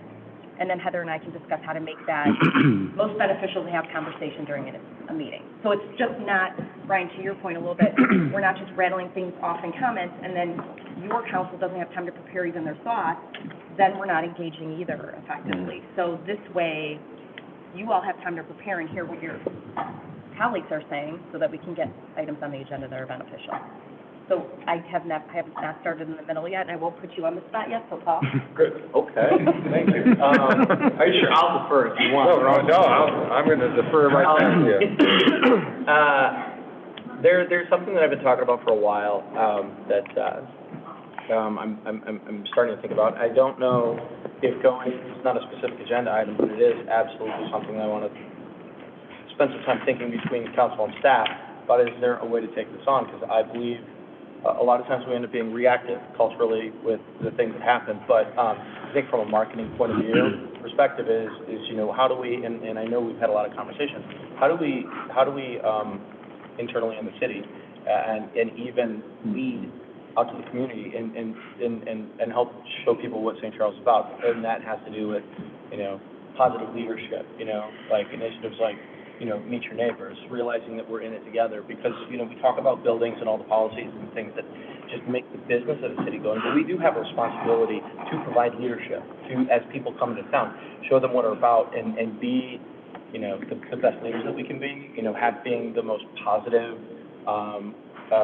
leadership conversation. How do we deal with issues, and I think that there's actually a lot that can be done to go into that, like when we have debate, like debating, community standards for being positive in your comments, us portraying that positivity, making room for other people, differences of ideas, but also giving the benefit of the doubt to those people who are neighbors, because we're not adversaries with anybody in here. We're all, people who care deeply about St. Charles, who want to see the economy here work. We want to see, our children grow up and to be successful. We're all on the same page. So how do we talk about that in a way that encourages other people to be part of positive changes, to understand kind of almost what we expect from ourselves and each other in ways that, you inspire people to be positive, and also help them feel like they're important, even if they disagree.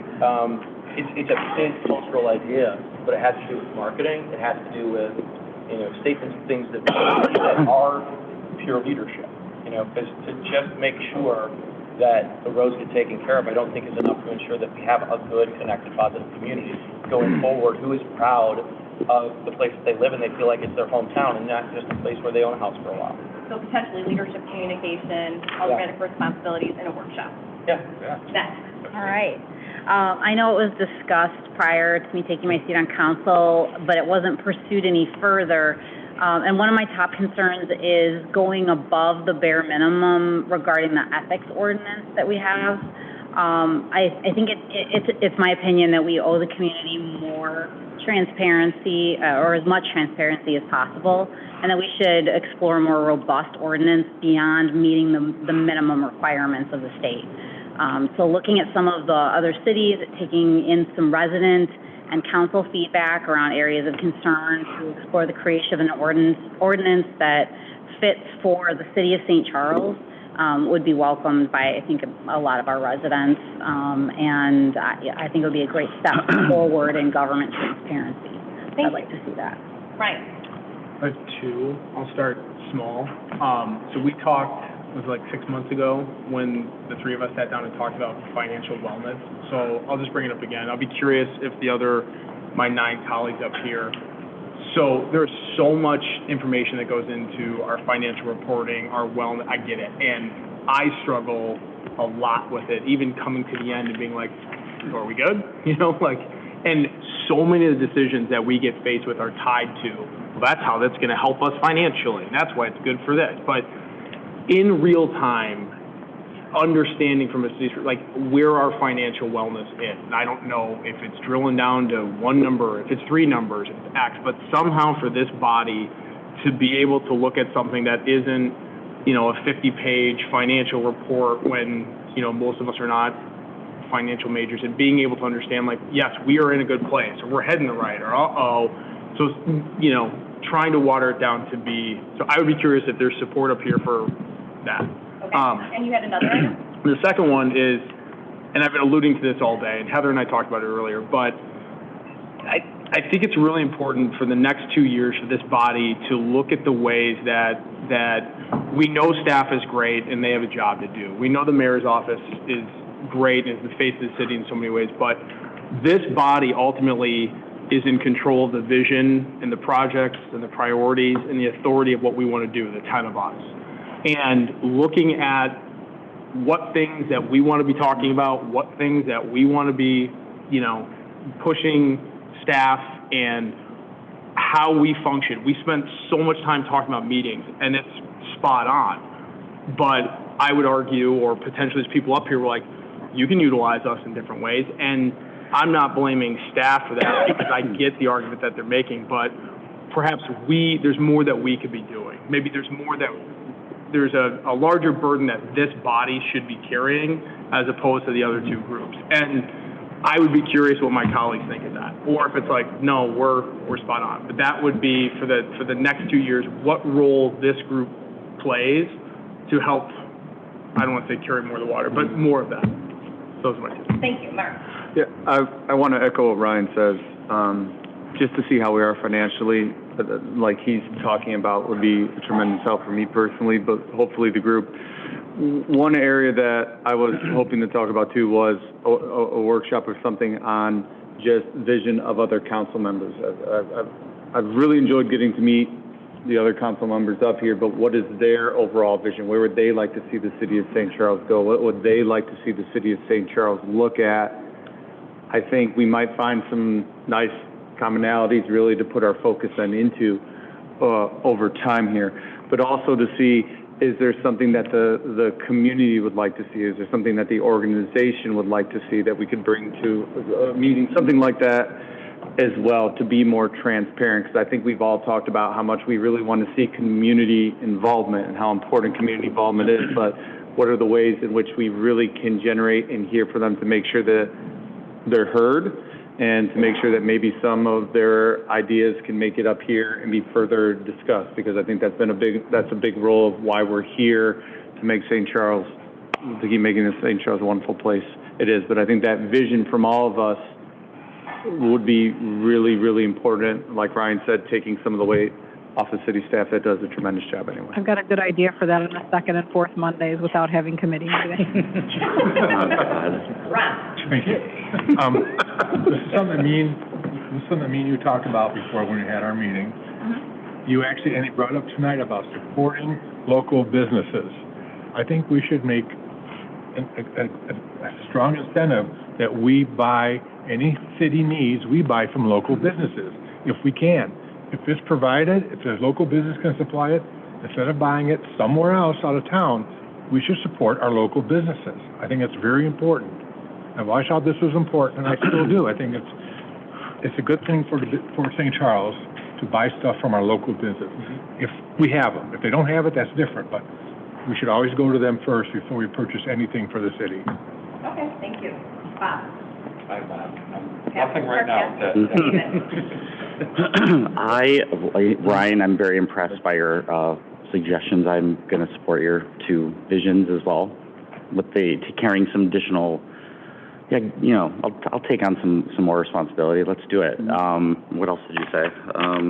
Baseball. Oh, wellness, financial wellness. I'm a PR guy. I talk to Billy. I tell this all the time. I'm not a numbers guy, so yeah, break it down for me. So something like that I think would be great. The most important thing for me, we talked about this, Heather. I, as a liquor commissioner too, former liquor commissioner. Well, are you on? Oh, you are there. That's right. I forgot. Go there. Haven't my seat yet. Yeah, actually, we sit in the same seat. It's great.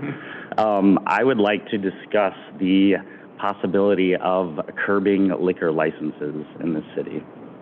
Okay, thank you. Ryan? So I echo a lot of Ryan's comments, in Mark's as well. One thing specifically I'd like to talk about on the agenda is the Piano Factory Bridge. Maybe getting it landmarked, maybe what's the projected timeline for refurbishing it. And the reason is it's a local attraction. A lot of people love it. It's very unique and special to downtown St. Charles. Ethics ordinance, I think it's a great point. I'd like to explore that again. I think that's something just to have a conversation on, see where it goes. I think that's all I have. I think David makes an excellent point as well. So everybody up here has good points, and I would support putting those on the agenda. I would also support ethics. I didn't mention that. So. Thank you. I would like to ask staff, and I would like to look into this, but I'd also like to ask my colleagues on the city council to embrace the idea. Once we're halfway through the First Street Initiative project, at least I'm assuming we're halfway through. We have a target of December. So as we move forward into the quadrants of downtown, meaning the southeast quadrant, which there's some activity there's probably more activity to come. As we look at the old police station, which we discussed a little bit this evening, and as we look at the northwest quadrant, I'd like everybody to consider, some kind of, threads that connect all these parts to each other. So instead of just being at a restaurant, you know where you're at, it's a branded place, I'd like to see some streetscaping that's similar, some paving that's similar to First Street, ambient lighting, if that makes sense. And I'm not here to say this is cheap or not, but I'd like to consider you know, connecting all the dots so that wherever you are in downtown St. Charles, you're in downtown St. Charles, in the dining district, not necessarily at one particular Potentially restaurant. standard. Yeah. Okay. Standards, guidelines. I don't know, and I asked staff to look at it because I'm not sure if this can be, I don't want it to be stringent, but at the same time, you know, I want to make sure we can do that without, you know, treating developers differently, for lack of a better word there. Thank you. Okay, I have a couple of things. Obviously, you know, anything that in regards to, you know, finance, the health of the city regarding finances, obviously we get the treasurer's report, which if you look through it, it breaks down a lot of the finances every month, but I think it would be beneficial to maybe highlight trends, good or bad, to kind of just highlight to us what you guys are seeing, good, bad, or indifferent. I think it's important for us to know that. In regards to, you know, a lot of conversations about agendas, agenda items, you know, on every single agenda, there's a section on there that says, you know, additional items from mayor, council, staff. We should be more vocal up here as a whole if we need more information from staff, if we want them to look into something. We need to, you know, communicate better amongst ourselves up here as far as, like, you know, if you did want something on the agenda, you know, I was the chairman of the P&D committee for 2 years.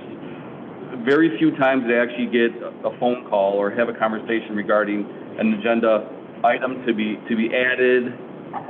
But anytime I did, I would quickly reach out to the director of the department, have that conversation, get the item added. People have no issues with that. It's just more of just communicating. So there is avenues to do this.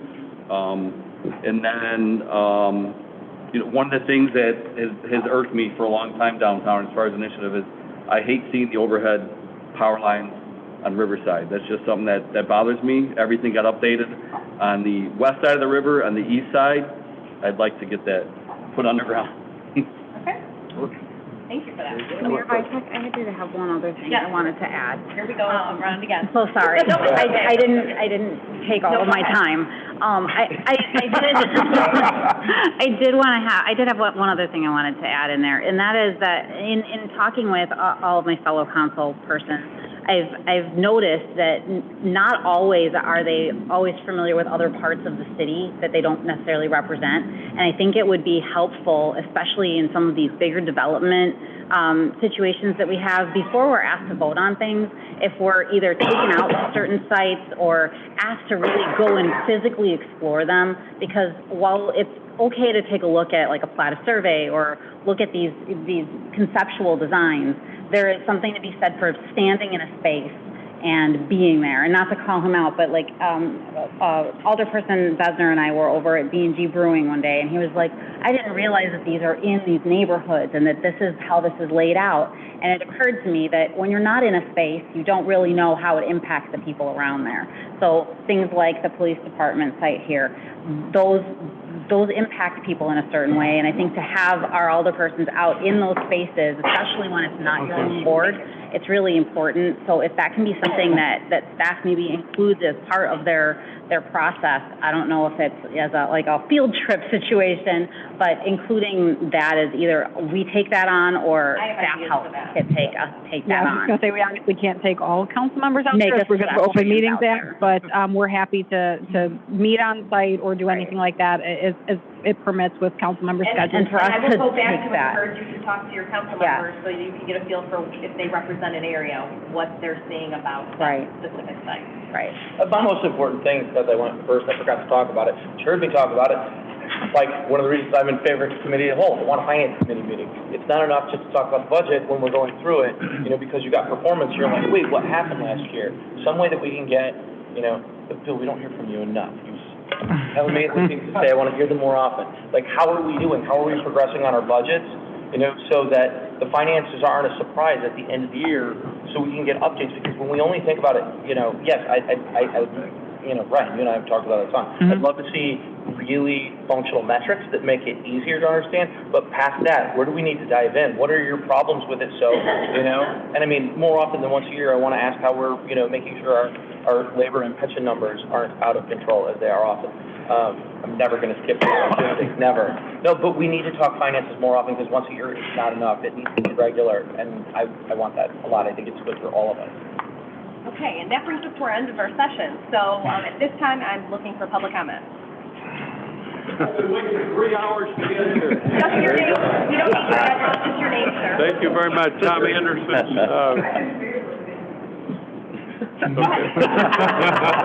Okay. Anyway, great that all of you get together and discuss stuff. I've always heard that more than two is can't do it and all that stuff. So having you all here talking is great. I got two initiatives, or two things, one initiative. Last council meeting Monday night, I got up here and said I'm going to advocate the bike and walk plan that's coming. I'd like to add a new element to that. Bike, walk, drive safe, St. Charles. So the chief is over here, who's had nothing to say, Chief, but I thought I'd get you involved. Thank you very much. So anyway, all the safety in St. Charles on bicycle walking involves a four-wheel vehicle. So how can we educate everybody to make the town safer with these trails, with the paths we're working on? Number one. In other words, it's like share STC streets. Different than just share the road. We're on the streets. Okay, number two, development number 7 is still on the board there, downtown Riverfront. The question I have for all of you, why is it a development necessity that you sell it, you lose it, it becomes private, versus it is a city campus that includes everything the city needs, special event stuff. But the one in particular that I'm involved in, the Conservation Foundation, they have procured 1,000 acres along the Fox River to preserve the river, because nobody's making any more rivers. I don't think the Lord's going to divert anything. So anyway, we got the riverfront, we own it. What can we do with it? But the issue, I don't think I heard from anybody about what the uses are back here. Maybe Ron said something about parking. What does the city really need for parking? I was here for a city council meeting a few weeks ago, and the parking was back alongside area A or C or whatever was on your map. If there was other events back there or another business or anything trying to share the parking, you're not taking care of the people here. If there's a winning sports team that all wants to show up and all the fans and the parents want to be here, there's not room to park. What are they going to do? Go up the hill? They're not sure they're going to go up the hill. Can't go across the street. The Arcada's got all that. You're running a parking study very soon. If you analyze what it needs now before you build a deck over there, which I hope you do. Anyway, what is it? Do you really need number 7? Economic development in town to help the whole tax base versus a beautiful city campus on the river, green space and parking and service. Thank you. Thank you. Next. Just your name, sir. Hi, I'm Paul McMahon. I live at 3rd and Chestnut. So we're part of the community. We live in a historic district. We live by the police station site. So number 7, it's been a big topic for the last 6 months. We absolutely support the concept of studies, and beginning with the technical studies especially, to know what we can build there and what we can't build. So you can eliminate some things right away. I think the other thing is, what we all support is public engagement. I'm hearing a little bit of issues. Public engagement, if you ask 1,000 people, they'll get 1,000 different answers.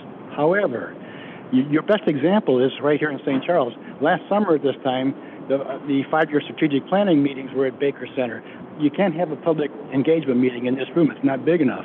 But the Baker Center is a perfect spot. I think, Brian, you were there probably. But the room was packed. They broke it into small groups.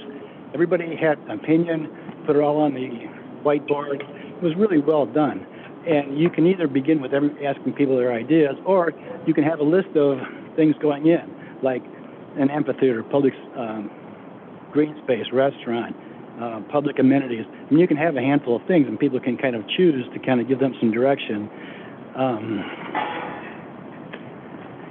The last thing, at that meeting, at the 5-year strategic planning meeting, the consensus of that group was that we need a grocery store downtown, we need a drugstore downtown, so we've had 2 of them, and we don't have them now, but you work in that direction, that's all good.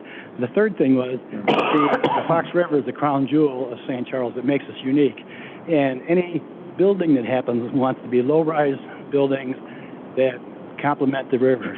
The concept of the tall, the bank building, building is very tall at First Street. Doing the same thing on the east side was going to be a problem. But we're developing a consensus about people like and dislike. Talking about the study group, whether you can hold it at $100,000. I mean, a blue ribbon committee would be a great idea where you have Mike Dixon or Fred Norris Jr. You have historic architects who know this community. They could be involved with the Park District.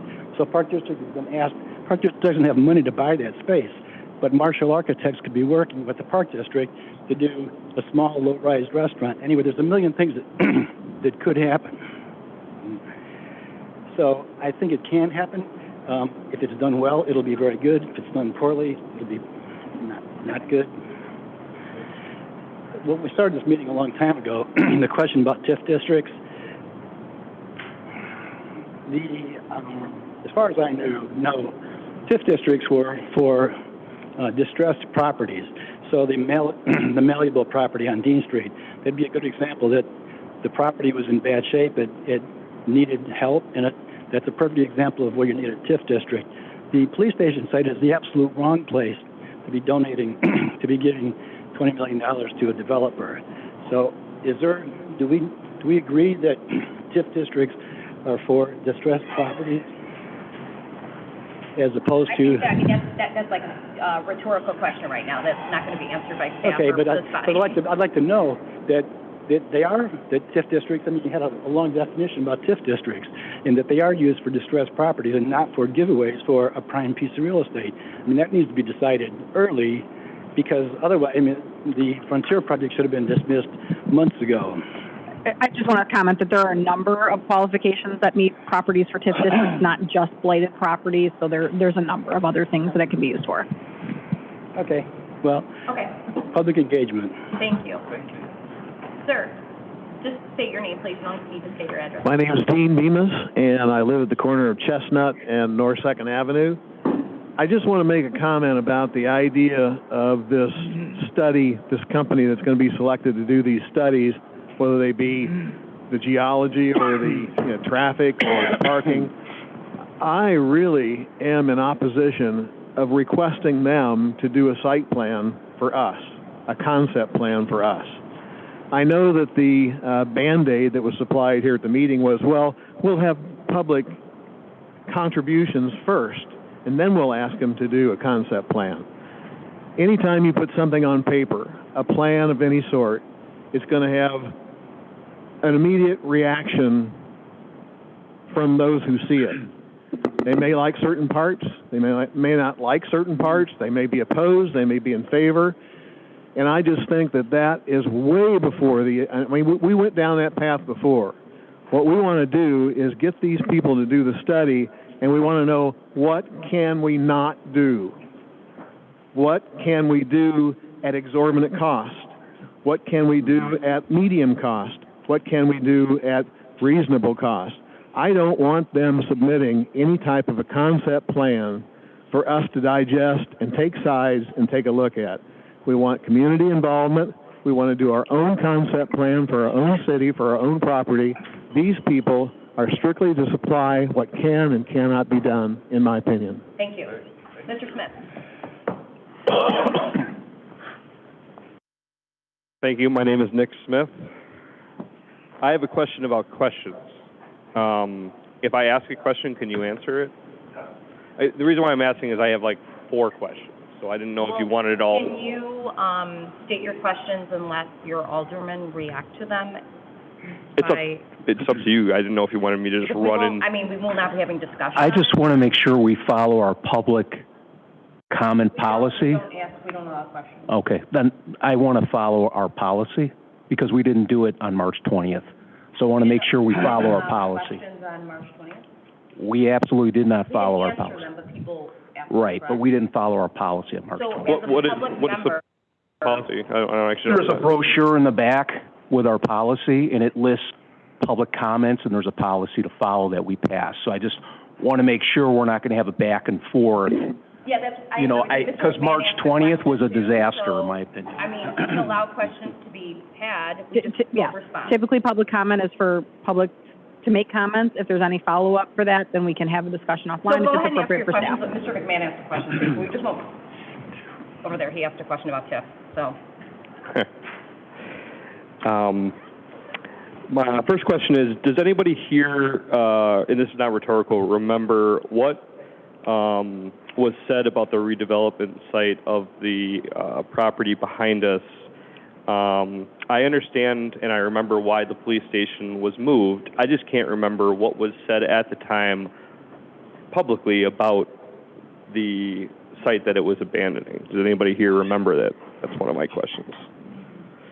We keep going. And full transparency and disclosure, I have interest in this property behind us. So,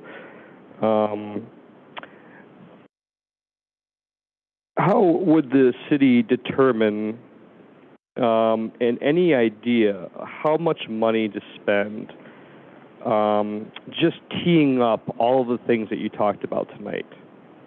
How are you going to come to that? Okay, can we spend X amount? Could be $1,000. The city has to make a decision about, in my opinion, well, what's a lot of money, what's a little bit amount of money for studies, analysis, etc.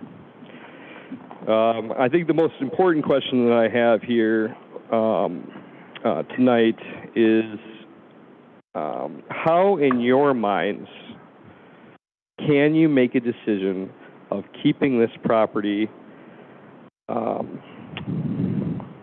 let's say it goes to a park district, or it's city-owned, or selling this property to a private business or a private person? Don't think about which one's better. I'm asking, you have to come up with a process, I feel, a very cut and dry, black and white process before you spend one single dollar on any study, parking or not, of how are you going to be able to come to a forum or an idea of what that is going to be your decision. Is it a boxing match? Is it like the movie 12 Angry Men? If you're not familiar with it, Henry Fonda is the last person standing trying to convince everybody else, no, this is what's best. This is right. You have to come up with that first. You can't just have, no, I think this, and no, I think this. You have to come to an idea before any of this gets going and saying, how is our process for ourselves going to make this so much easier before you spend one single dollar? I would say to my alderman, I live on Park Avenue, I wouldn't support spending a single dollar until you actually know what the game is. You can't have a score if you don't know what the game is. And I think it's a very easy thing for you guys to come up with and say, this is how we're going to make the determination. Is it city-owned or is it private? And that is essentially what Ryan was saying earlier. He nailed it. He said, what of those two avenues is best for the city? If I can make another movie reference as it relates to agenda item number 7, I recently visited Martha's Vineyard, and with special council meetings and whatnot, it kind of made me think about if the city council of Amity Island waited the first or third month or Monday of the month to determine what to do about the shark problem in the water. So I think the special meetings and whatnot are great. This is a great turnout, in my opinion, in what you had in terms of some of the public meetings that I've had that are just general council meetings.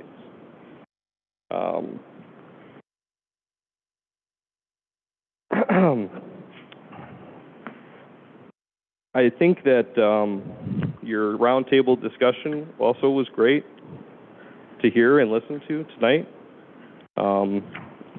I would add that St. Charles has some of the worst sign ordinances in the city in the entire state of Illinois.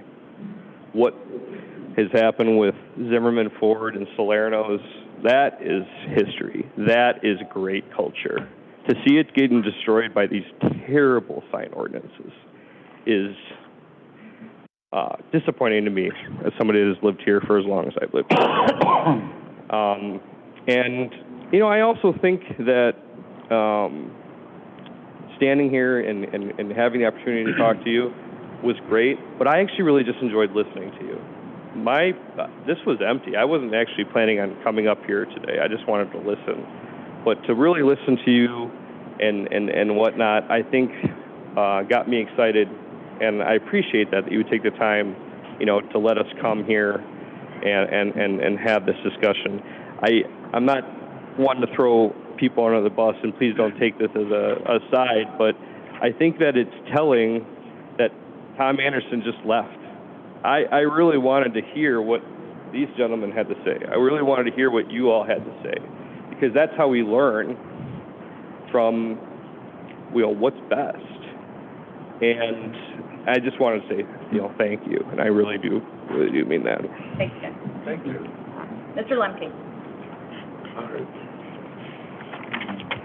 For the record, Arthur Lemke, 3214 Black Hawk Trail. Just hope for the 4th of July, in preparation for that or more, when we're done with 4th of July, that we work with the Park District about this move to Langham Park, evaluated from the point of view of how much parking and how much traffic, and whether, in retrospect, whether it's possible to repeat that, or whether it's better to work with the Park District on how Potawatomi works better, visibility and traffic related. That's it. Thank you. Okay. Anything else up here? Thank you, staff. Anything from you all? Okay, we do not have an executive session, so I just need a motion to adjourn. So moved. Second. All those in favor? Aye.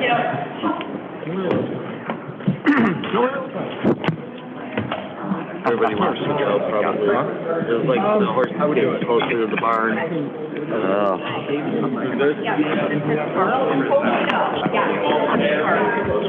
Okay. I hear what.